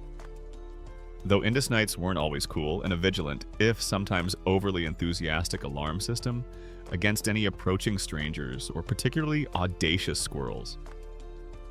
Their dogs were probably just as good as modern ones at looking incredibly soul-wrenchingly guilty after being caught chewing up a perfectly good newly made and perhaps very important unfired clay tablet. Some canine expressions of minor transgression we can safely assume are truly universal. Cats too padded through the brick-lined streets and homes of the Indus cities. While their full domestication as lap-warming, internet meme-generating companions might have been a slightly later development. In some parts of the world, cats were certainly present in the Indus Valley, likely drawn to human settlements by the promise of readily available rodents that were in turn drawn to the granaries and food stores. So their primary role might have been as highly efficient, low-maintenance pest controllers. But anyone who has ever lived with a cat knows that they have a remarkable talent for ingratiating themselves into human affections, whether you initially intended them to be working staff or not. Indus cats probably had the same elegantly aloof yet secretly affectionate attitude as their modern counterparts. Yes, human, I reside within your well-constructed brick dwelling, and I graciously accept your offerings of fish scraps and the occasional sunbeam.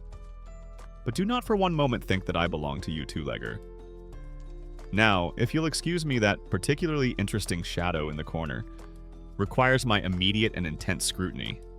An Indus child, however, might have seen this enigmatic creature as a fascinating, if occasionally scratchy, playmate, perhaps trying to entice it with a dangling piece of string, or marveling at its silent, graceful movements. Beyond dogs and cats, what other creatures might have shared the lives and perhaps the games of Indus children? We know the Indus people kept domesticated zebu cattle, sheep, and goats, primarily for their agricultural value.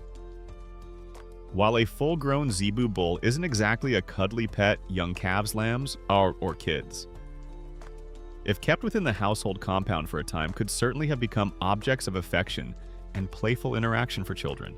There's a delightful, though entirely speculative, of course, image of an Indus child trying with immense giggling frustration to teach their somewhat bewildered and entirely uncooperative zebu calf to pull one of those tiny terracotta carts we've talked about, resulting in more stubborn refusals, accidental trampling of carefully constructed mud brick forts, and perhaps a few strategically deposited cow pats than any actual useful transportation. Come on, Bessie Zebu. The child might plead just one little pull for a tasty bit of, well, whatever tasty bits we can find for a discerning Bronze Age bovine. The numerous terracotta bird figurines and bird-shaped whistles might suggest an appreciation for avian life. Were some birds kept in simple cages made of reeds or wood, their songs or bright plumage delighting the household?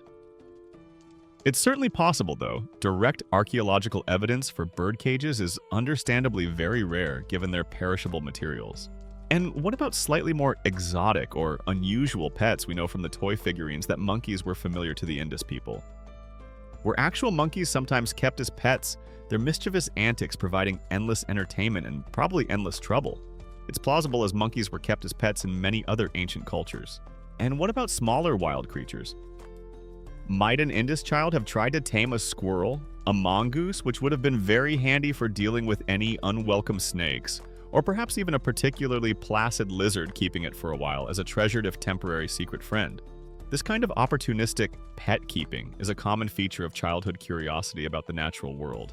Keeping a pet mongoose to deal with snakes sounds incredibly practical for a Bronze Age city, but also like a recipe for some very exciting and probably very destructive indoor chase scenes that would make the average toddler's rampage look like a sedate tea party.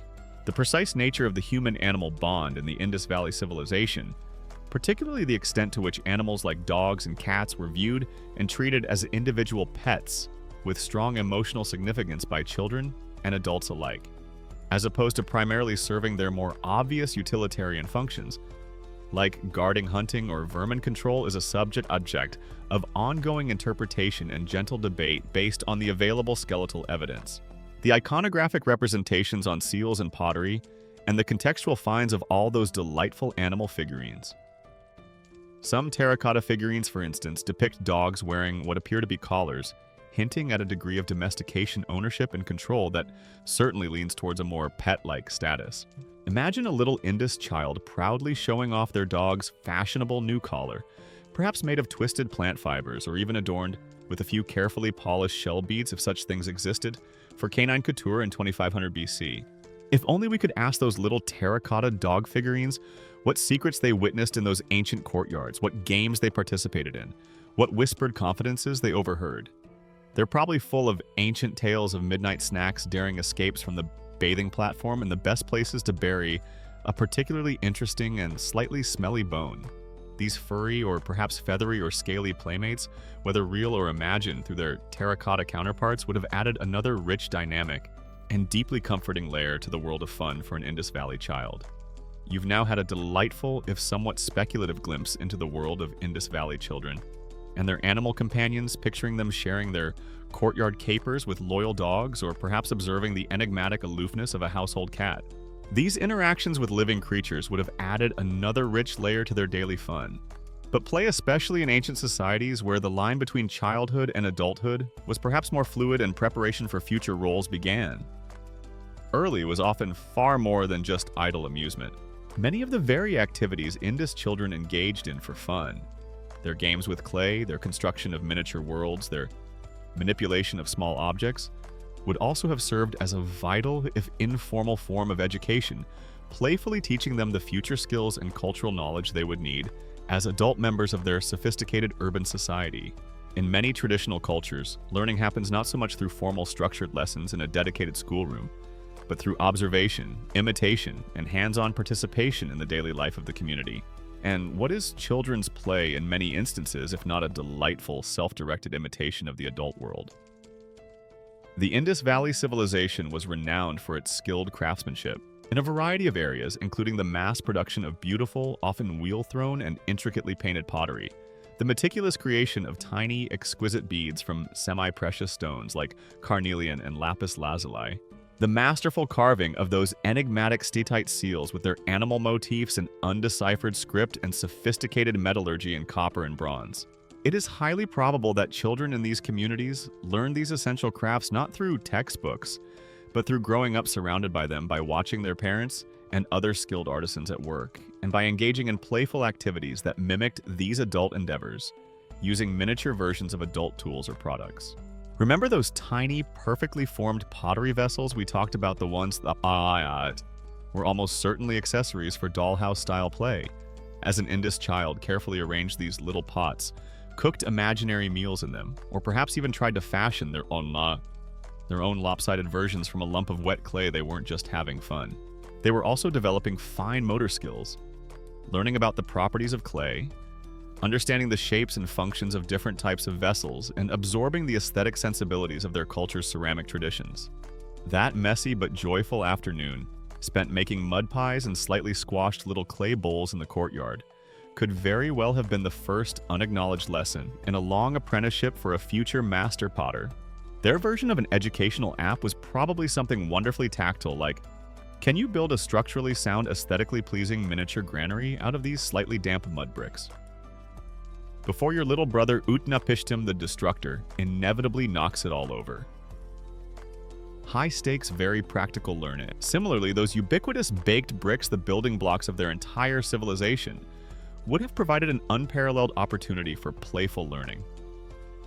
As children stacked discarded or miniature bricks building little walls houses for their figurines or elaborate if somewhat wobbly forts, they were intuitively grasping basic principles of construction, balanced geometry, and spatial reasoning. Skills that were clearly highly valued and expertly practiced by adult Indus builders. Playing with bricks wasn't just fun. It was an early introduction to the very fabric of their urban world, a hands-on lesson in Harappan engineering. You could probably tell the future city planners and chief architects from the future poets and dreamers by the structural integrity and ambitious scale of their mud brick fortifications versus the dramatic flair with which their assembled terracotta figurines address the silent, judgmental audience of courtyard pebbles. Even those charming wheeled carts and animal toys could have had an educational dimension. As a child, figured out how to attach the clay wheels to the axles, how to balance a load on their miniature cart, or how to maneuver it around obstacles. They were engaging in basic problem solving and learning about simple mechanics. The principles of leverage, friction, and motion. Playing with these toys could also help them understand the importance of wheeled transport and animal husbandry in their society. If you spent your childhood driving your toy zebu pulling a cart laden with imaginary grain, you were in a way already preparing for a potential future role in agriculture or trade. Playing with tiny clay carts and toy oxen probably set many an Indus child on the fast track to becoming a highly respected logistics manager for zebu-based freight. A very stable, if perhaps not always thrilling, Bronze Age career path. The creation of their own terracotta figurines, whether human or animal, would have honed their observational skills, their understanding of anatomy, however stylized, and their artistic expression. Trying to capture the hump of a zebu, the curve of a bird's wing, or the posture of a human figure in clay is a wonderful way to learn to see the world more closely. Archaeologists have even found tiny, almost perfectly formed miniature Indus seals far too small for any practical adult administrative use. Were these perhaps the practice pieces for older children or young apprentices learning the incredibly intricate art of seal carving? Or were they even toy seals, allowing very important children to engage in high-stakes games of official document stamping for their elaborate dollhouse kingdoms? By order of King Utnapishtim the Tiny, a very serious child might declare pressing their miniature unicorn seal into a damp clay tablet. All teddy zebus currently residing within this designated play courtyard must henceforth receive extra bedtime snacks of imaginary honeycakes. The precise age at which Indus Valley children began to transition from purely imitative and exploratory play to more formal participation or apprenticeship in adult crafts like pottery making, intricate bead drilling, detailed seal carving, or even the large-scale organization of brickmaking, and the exact nature of this early vocational training remain areas of ongoing archaeological investigation and careful inference. It was likely a gradual process, with children naturally absorbing skills and knowledge by being present in and around adult workspaces, often within the household or a close-knit community workshop, and then practicing those skills in their play. So as you picture these Indus children, deeply engrossed in their fun, making tiny pots, building little brick walls, or driving their clay carts, remember that their play was often a rich and fertile ground for learning. Their strange fun, from our distant perspective, was often a wonderfully intuitive and deeply effective form of education, playfully equipping them with the skills, the knowledge, and the cultural understanding they would need to become capable and contributing members of their remarkable and still so mysterious Bronze Age world. Okay, I understand you'd like section 14 of the script for What Strange Things Did Indus Valley Children Do for Fun, circa 2500 BC. I will write this section according to the outline and all the specified rules, aiming for the 1300 to 1400 word count. Here is section 14. Section 14. You've now seen how the children of the Indus Valley, through their playful mimicry of adult crafts like pottery and construction, were unconsciously, or perhaps sometimes quite consciously, absorbing the essential skills and cultural knowledge of their sophisticated urban world. Their fun was often a form of informal education, their tiny hands shaping not just clay, but also their own future capabilities. But learning and play are not solely about tangible objects or practical skills. Another universal and utterly vital aspect of childhood across all cultures and all times is the expression of joy, emotion, and social connection through rhythm, song, and movement. So let's now try to imagine the simple songs, the spontaneous dances, and the rhythmic games that likely filled the courtyards and lanes of Mohenjo-daro and Harappa, the joyful moves of Indus children some 4.5 millennia ago. Children, as any observer of a playground will attest, are naturally drawn to rhythm and melody. A catchy tune, a simple beat, a repetitive chant, these are irresistible invitations to move, to clap, to sing along, however off-key. These forms of play are fundamental for developing coordination, for learning language patterns, for emotional expression, and for building social bonds within a peer group. While direct evidence of children's specific songs and dances in the Indus Valley civilization is largely lost to us due to the perishable nature of oral traditions in most musical instruments, which were likely made of wood reeds or stretched animal skins. The archaeological record does provide some tantalizing hints that music and dance were integral parts of Harappan culture more broadly. This in turn suggests that children would have undoubtedly participated in, or at the very least enthusiastically imitated, these joyful expressions in their own play. Perhaps the most famous and certainly most evocative piece of evidence is the iconic bronze statuette from Mohenjo-daro known as the Dancing Girl. This small, slender figure, barely 4 inches high, depicts a young woman in a remarkably confident and naturalistic pose, one hand on her hip, her head tilted, her limbs conveying a sense of rhythmic movement and poise. She wears bangles on one arm and a necklace, her hair is intricately styled, and her whole demeanor speaks of dance of performance. While she is clearly not a child, her existence implies a sophisticated tradition of dance within Indus society, a tradition that children would have witnessed and in their own way surely emulated. You can bet they had some epic Bronze Age dance-offs in those courtyards after seeing a performance like that. My unicorn prance is way better and more ritually significant than your meditating yogi shuffle, one child might declare to another with all the seriousness of a seasoned dance critic. Other more ambiguous terracotta figurines have been found that also seem to be captured in dance-like postures, their arms raised, their bodies swaying. Some Indus seals depict figures who appear to be playing stringed instruments, possibly a type of harp or lyre, or figures beating on drums. Archaeologists have also found objects that could be parts of drums, perhaps the ceramic bodies, the perishable skin heads long since decayed, or even simple clappers or rasps. The famous Indus bird whistles and clay rattles we've already discussed would also have contributed to this soundscape, perhaps used by children, to accompany their own impromptu musical creations. So what kind of songs and rhythmic games might Indus children have enjoyed? At the earliest age, they would have been surrounded by the sounds of their mothers and other caregivers singing lullabies. Soft, repetitive melodies to soothe them to sleep. The words perhaps ancient and imbued with protective power. As they grew, they would have learned simple nursery rhymes or finger-playing songs, much like children do today, these verses, helping with language acquisition, counting, and developing fine motor skills. Their lullabies were probably incredibly soothing, unless, of course, your particular Indus baby was a tiny, discerning music critic who only appreciated songs performed in the traditional Harappan B-flat minor scale using only authentic zebu-gut strings. Then you were probably in for some very long nights.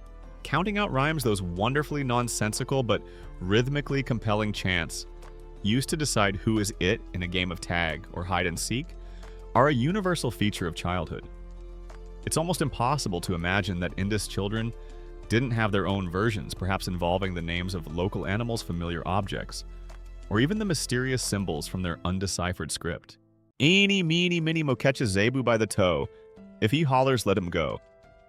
To the next standardized brick on the road. Okay, probably not exactly that, but something with a similar, satisfying decision-making rhythm. If adult Indus society had communal dances or ritual performances, as the dancing girl suggests, children would have been avid observers. And then in their own playgroups, they would have enthusiastically, if somewhat clumsily, tried to replicate those complex steps, those expressive gestures, those rhythmic sways.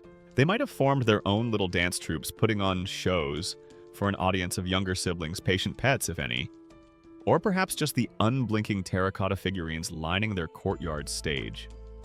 The Indus Valley Children's Talent Show circa 2500 BC probably featured a lot of enthusiastic, if slightly off-key, bird whistling, and some very energetic, if somewhat uncoordinated attempts at ritualistic bull-leaping dance moves. Adorable, but maybe not quite ready for the main stage at the Great Bath, unless the Great Bath was specifically designated for interpretive toddler splashing. There's a fun, quirky little tidbit we can imagine, perhaps a popular Indus children's circle game involved, mimicking the movements of the mighty Indus River itself or the animals that lived along its banks. They might start by slowly swaying and undulating their arms to represent the calm flow of the river, then gradually speed up perhaps with whooshing sounds to signify the annual flood before subsiding back into a gentle current. Or they might hop like frogs, stalk like unseen river cats, or even attempt the ponderous heavy tread of a very small imaginary rhinoceros. It would be a very avant-garde and probably quite damp piece of performance art for the Bronze Age playground. The precise nature and social context of music and dance within the Indus Valley civilization, whether it was primarily ritualistic used in religious ceremonies and festivals, or also existed as a form of secular entertainment and personal expression, and the extent to which children actively participated in any formal musical or dance traditions versus engaging in more informal, imitative, and spontaneous play remain subjects of ongoing scholarly inquiry. The lack of deciphered texts and the fragmentary nature of the archaeological evidence for actual musical instruments make firm conclusions difficult. But the human impulse to sing, to dance, to find joy in rhythm and movement is so fundamental, so deeply ingrained, that it's inconceivable that the lives of Indus children were devoid of these simple, profound pleasures. Their songs may be lost to the wind, their dance steps faded from the dusty earth, but the joyful, rhythmic energy they brought to their play undoubtedly once filled those ancient, orderly cities with a vibrant, youthful pulse. Maybe, just maybe, the big hit song of 2500 BC, the one every Indus kid knew by heart, was something wonderfully catchy like "The wheels on the bullock cart go round and round," all through the well-planned town. But sadly, the lyrics are probably inscribed on a tiny broken seal that we still can't read. A true tragedy for future Bronze Age karaoke nights. You've just been swaying to the imagined rhythms of Indus Valley childhood, picturing children engaged in simple songs, spontaneous dances, and joyful percussive games that filled their orderly brick cities with life and sound. These ephemeral expressions of fun, much like their mud pies and chalk-like drawings, have largely vanished, without a trace, leaving only our empathetic imagination to fill in the gaps. But there is one final, rather poignant archaeological context in which we sometimes encounter the material culture of Indus children. A context that offers a different, more somber, yet profoundly revealing perspective on their lives and the objects they held dear their burials. The discovery of toys or personal adornments placed carefully with children in their last resting places raises fascinating questions about Indus beliefs regarding the afterlife, the value they placed on childhood, and whether these items were seen merely as playthings or perhaps as something more, talismans for a journey or companions for eternity. The reality of life in any ancient society, including the sophisticated Indus Valley civilization, was that child mortality rates were tragically high compared to modern standards. Disease accidents and the general hardships of Bronze Age existence meant that many children did not survive to adulthood. When a child's life was cut short, their passing would have undoubtedly been a source of deep grief for their families and community. And the way they were buried, the items chosen to accompany them, can offer us incredibly touching, if sometimes enigmatic, insights into how their short lives were valued and what hopes or beliefs their loved ones held for their journey into the unknown. Archaeological excavations of Indus Valley civilization, cemeteries and burial sites such as those at Harappa Lothal or Kalibangan, have revealed that children were sometimes interred with grave goods, which could include miniature pottery vessels, beads, bangles, and small terracotta figurines of animals or human-like forms. Objects that often mirror or are identical to items identified as toys or personal possessions found in the living areas of their cities. Imagine an archaeologist carefully excavating a small, simple grave pit in an Indus cemetery. Within it, the fragile remains of a child perhaps laid to rest in a flexed position or sometimes extended. And nestled beside these remains or clutched in a tiny, long-vanished hand, a few carefully chosen objects. A little terracotta bullock on wheels, a string of shell beads, a miniature clay pot. The emotional impact of such a find, even across the gulf of 4.5 millennia, is profound. It's a direct, tangible link to a specific child, to their brief life, and to the love and sorrow of their family. Archaeologists who find these are probably 90% fascinating academic discovery with significant cultural implications. And a quiet, heartfelt tempt. Oh no, my heart. A tiny ancient toy. I think I need a moment to just process this. The presence of these familiar playthings in a funerary context immediately raises the question, why were they placed there? The most straightforward and universally human interpretation is that these were the child's favorite toys, their cherished possessions included by grieving parents, to provide comfort and companionship for their little one on their journey into the afterlife, or perhaps to use in that other world. It's the ancient equivalent of tucking a beloved teddy bear, a favorite doll, or a treasured toy car into a final resting place. An act of enduring love and a desire for the child not to be alone or without their familiar comforts. Imagine an Indus parent carefully placing their child's favorite, perhaps slightly chipped and well-loved terracotta bird whistle beside them in the grave, maybe with the quiet, desperate hope that its cheerful, familiar chirp might still be heard, or offer some small measure of comfort in whatever mysterious realm came next. This practice suggests that the Indus people, like many ancient cultures, likely had some concept of an afterlife where such objects might still be needed or enjoyed. If the afterlife was envisioned as a continuation in some form of earthly existence, then it would make perfect sense to equip a child with their playthings. You'd certainly want to pack your best rolling zebu and a good supply of clay marbles for the journey, just in case the afterlife had some really excellent hills for racing or some particularly competitive celestial playground tournaments. And snacks. One would definitely hope they packed snacks. Beyond toys. Other items found in Indus child burials include personal adornments like beads made from steatite faience shell or semi-precious stones such as carnelian or lapis lazuli. Simple bangles of terracotta shell or sometimes copper or bronze are also common. These were likely items the child wore in life, part of their personal identity, and their inclusion in the grave further emphasizes the care and affection with which they were laid to rest. Miniature pottery vessels, sometimes containing traces of ashy material, or just empty, might have held symbolic offerings of food or drink for the child's spirit. However, the interpretation of these grave goods is not always straightforward, and this leads us to an area of ongoing scholarly consideration. The precise symbolic intent behind including objects like terracotta figurines or miniature carts in Indus child burials, whether they were primarily seen as beloved playthings for the child to use in an afterlife as we've just imagined, or if some of them also served as protective talismans for the perilous journey ahead as offerings to chthonic deities or gatekeepers of the underworld, or perhaps even simply as poignant, deeply symbolic expressions of grief and remembrance by the bereaved family without a specific belief in their utility in an afterlife, remains a subject of ongoing archaeological interpretation and depends heavily on the specific context of the burial, the nature and combination of the associated finds, and our still limited understanding of Indus eschatological beliefs. Could some of these toys have held a dual meaning, serving as playthings in life but taking on a more ritualistic or talismanic significance in death? For example, an animal figurine might have been a beloved toy, but also a representation of a protective spirit animal. A string of beads might be a pretty adornment, but also an amulet to ward off evil. The lines can be very blurry, and it's possible that the Indus people themselves didn't always make a sharp distinction between the playful and the sacred, especially where children were concerned.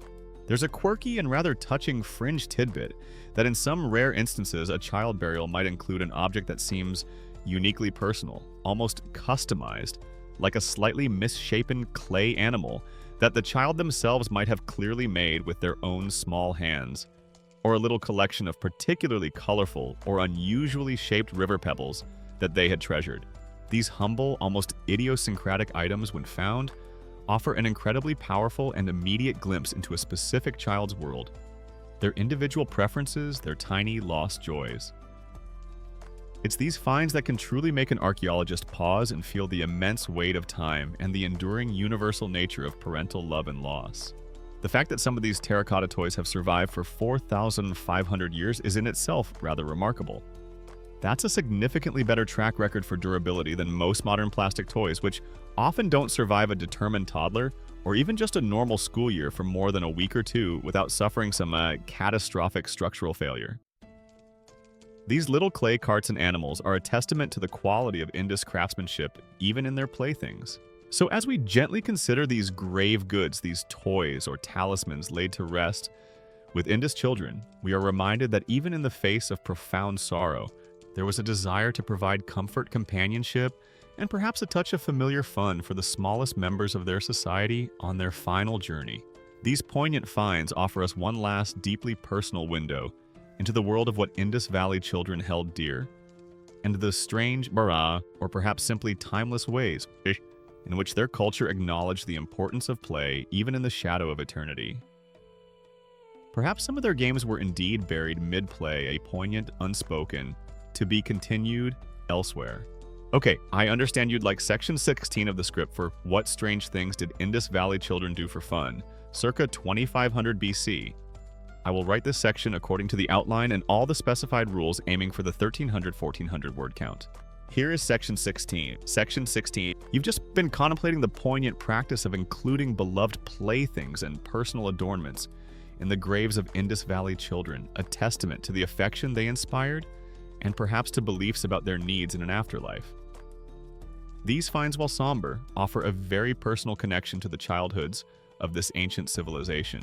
But beyond the more easily identifiable toys like wheeled carts, animal figurines, rattles tops, and marbles, the archaeological record of the Indus Valley civilization also presents us with a delightful array of small, often enigmatic artifacts whose precise function remains a puzzle. Some of these unique, perplexing objects might very well have been components of forgotten children's games tools for peculiar pastimes, or strange toys whose rules and purposes now completely elude our modern understanding, inviting us into a realm of even gentler, more open-ended speculation. As you sift through the imagined finds from an Indus city, you might come across artifacts that make you tilt your head and go, huh, now what on earth was this for? Beyond the easily recognizable toys, Indus Valley civilization sites have indeed yielded numerous small, often terracotta stone or shell objects whose exact purpose remains uncertain. Some of these, due to their size, simplicity, or discovery in domestic context, may well represent components of long-lost children's games, or unique types of playthings whose rules of engagement have vanished with the civilization itself. It's like finding a single, unusually shaped game piece from a modern board game, but without the box, the board, or the instruction booklet. What? You know it was for something fun, but the specifics are a tantalizing mystery. Consider, for instance, the ubiquitous terracotta cakes. These are small, flattish, baked clay objects, typically triangular, circular, or ovoid in shape, found in vast numbers at almost all Indus sites. Their sheer abundance suggests they were everyday items. Many scholars believe they had utilitarian functions, perhaps as warming stones for hearths heated in a fire, and then used to keep food warm or to heat water in pottery vessels, or as net sinkers for fishing, or even, rather less romantically, as abrasive scrubbers for personal hygiene or cleaning pots. A sort of Bronze Age Brillo pad, if you will. However, some of these cakes, particularly the smaller, more uniform, or occasionally even decorated ones, might have been co-opted by children for play. Could they have been used as building blocks for their miniature structures, supplementing those baked bricks? Or as counters in a game, perhaps they were used like oversized, oddly shaped tiddlywinks, or arranged in patterns, or even used as pretend food in their little clay kitchens. Would you care for another triangular terracotta scone, my dear doll? They're fresh from the miscellaneous finds pile. Then there are the intricately incised pottery discs. These are small, flat, circular pieces of pottery, often made from broken pot shards that have been carefully ground into a round shape and then decorated with incised geometric patterns, lines, dots, concentric circles, or even more complex motifs. Some have a single hole drilled in the center, suggesting they might have been spindle whorls for spinning thread. A vital adult craft that children would certainly have observed and perhaps practiced, but others have multiple holes or no holes at all, and their small size and decorative nature make them intriguing. Candidates for game pieces, tokens, or perhaps even a type of simple spinner for a game of chance flicked with a finger to see how they land or how far they'd travel. Maybe they were just pretty little things children collected, like shiny pebbles or colorful buttons. The Bronze Age equivalent of Pogs, perhaps, but with more artistic merit and significantly less commercial branding. Some terracotta animal or human figurines, as we've touched upon before, possess strange features that defy easy interpretation as simple dolls or pull toys. Figures with unexplained hole sockets for missing, likely perishable limbs, or unusually articulated parts hint at more complex composite toys, perhaps puppets that could be manipulated with strings or figures that were part of a larger mechanical toy whose other components are now lost. Imagine a little terracotta dancer with holes for string-operated limbs ready to perform a jerky, charming jig for an amused Indus child. The ingenuity is tantalizing even if the full picture is incomplete. Archaeologists have also found small, hollow terracotta balls, often quite light with intricate latticework or jolly perforated screen patterns, cut into their surfaces. Sometimes a smaller clay pellet is found still rattling inside. While clearly a type of rattle, their very delicate, almost cage-like openwork construction seems almost too fragile for truly robust, everyday toddler play. Were these special occasion rattles perhaps used by older children in more careful games? Or were they look-but-don't-touch toys for very, very careful and well-behaved Indus infants? Or could they have been delicate offerings, their gentle sound intended to please a deity or an ancestral spirit rather than just a baby? They're like the Fabergé eggs of the Indus rattle world, beautiful, intricate, and you definitely wouldn't want your particularly enthusiastic toddler using one for teething practice. The interpretation of these numerous, unique, or ambiguously shaped small artifacts from Indus Valley sites, whether they represent children's toys that we simply don't recognize components of forgotten, and now entirely unreconstructible games, miniature ritual objects that children might have also played with, artisans' trial pieces that a child then appropriated, or even utilitarian items whose original purpose is not yet understood by us, remains a significant and ongoing challenge for archaeologists. This often leads to diverse and sometimes highly speculative, if always fascinating theories, usually based on very limited, comparative evidence from other cultures or subtle contextual clues from the exact find spot. That strange clay blob with 3 carefully placed holes, it could be a sophisticated astronomical alignment calculator. It could be a very specialized nose holder for use when the city drains were being particularly fragrant. Or just as plausibly, it could be something a 5-year-old named Utnapishtim Jr. made in his Introduction to Abstract Clay Forms class that his doting parent lovingly preserved for posterity. The mystery is, as they say, half the fun, especially for sleepy historical ponderings. What these odd artifacts and puzzling pastimes remind us is that the world of Indus children was likely even richer and more varied than the more easily identifiable toys suggest. Their capacity for imaginative play would have transformed even the simplest or strangest of objects into a source of fun. A curiously shaped pebble, a discarded piece of shell, a broken bit of pottery, all could become characters in a story, tools in a game, or treasures in a secret collection. It's a wonderful thought, isn't it? That even 4.5 millennia ago, children possessed that same remarkable ability to find magic and create their own strange fun from the most humble of materials. Just imagine what an Indus archaeologist digging up the remnants of our own civilization in another 400-500 years would make of a deflated bouncy castle a slightly melted plastic toy soldier, or a broken virtual reality headset. They'd probably be producing some very popular, very sleepy history podcasts about our strange and puzzling ancient pastimes. The cycle of wonder, it seems, is as enduring as play itself. You have now wandered through the dusty, silent ruins of ancient Indus cities, your imagination populated with the ghostly echoes of children's play. We've examined their enigmatic toys, their perplexing pastimes, and the poignant traces of their lives found even in their last resting places. From wheeled terracotta critters and miniature carts to bird-shaped whistles, clay rattles, spinning tops, and possible board game pieces, we've tried to piece together a picture of what fun might have looked like some 4.5 millennia ago. We've also acknowledged the strange, those objects whose purpose eludes us, those games whose rules are lost to time, those aspects of Bronze Age childhood that feel alien to our modern sensibilities. But as our sleepy journey through this long-vanished world draws to its close, it's worth reflecting on the most profound and perhaps least strange aspect of it all. The timeless universal joy of play itself, a thread that connects the hearts of Indus children directly to our own. Despite the vast gulf of centuries, the undeciphered script, and the profound cultural differences when we look at the evidence for children's lives in the Indus Valley, what shines through most clearly is the enduring, fundamental nature of childhood itself. Anthropological and developmental psychology studies consistently confirm that play is not just a frivolous pastime, but a universal and absolutely essential aspect of child development, across all human cultures and throughout all historical periods. It serves crucial roles in cognitive development, helping children learn about the world and solve problems. In social development, teaching them to interact, cooperate, and navigate relationships. In emotional development, allowing them to process feelings and build resilience. And in physical development, honing their motor skills and coordination.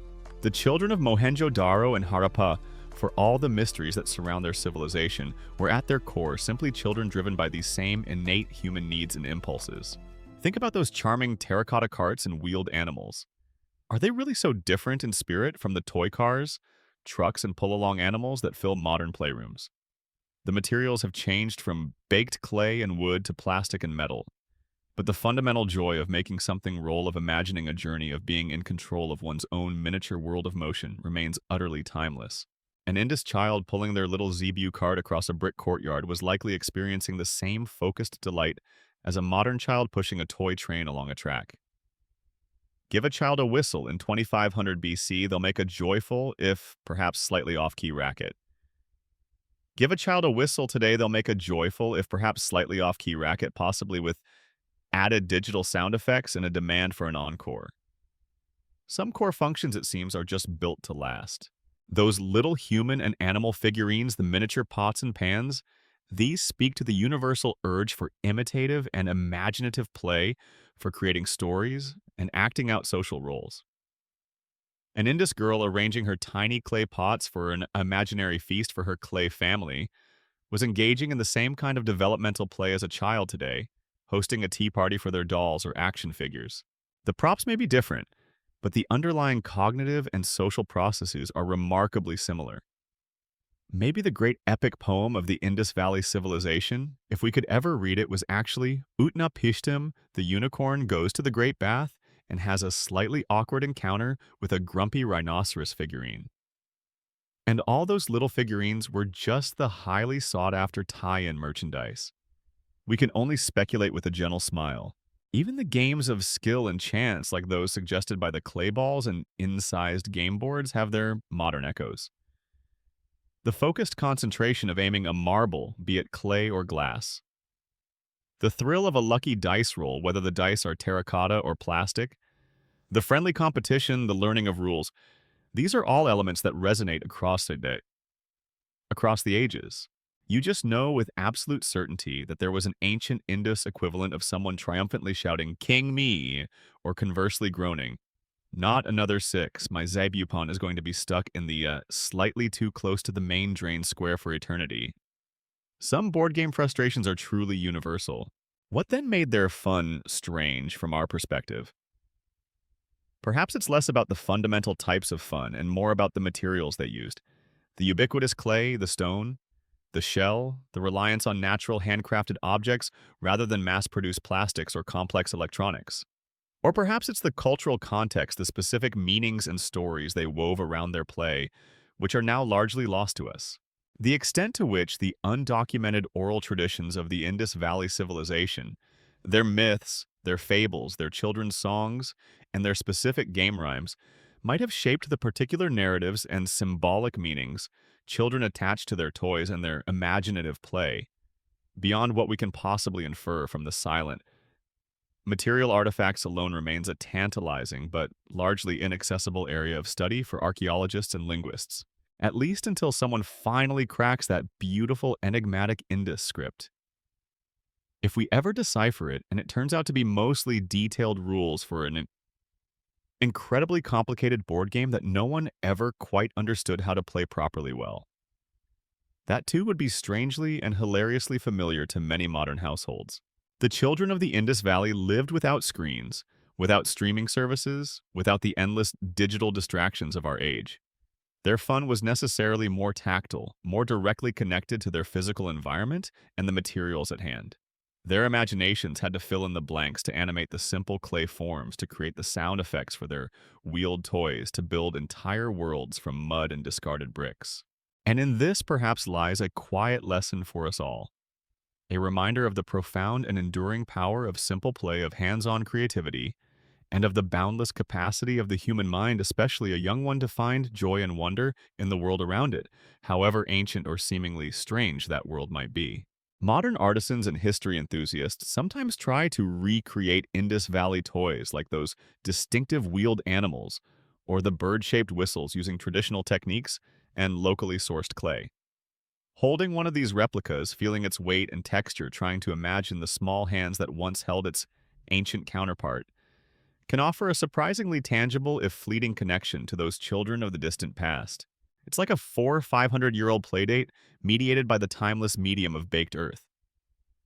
Imagine if an Indus child somehow got their hands on a modern tablet with a sophisticated drawing app.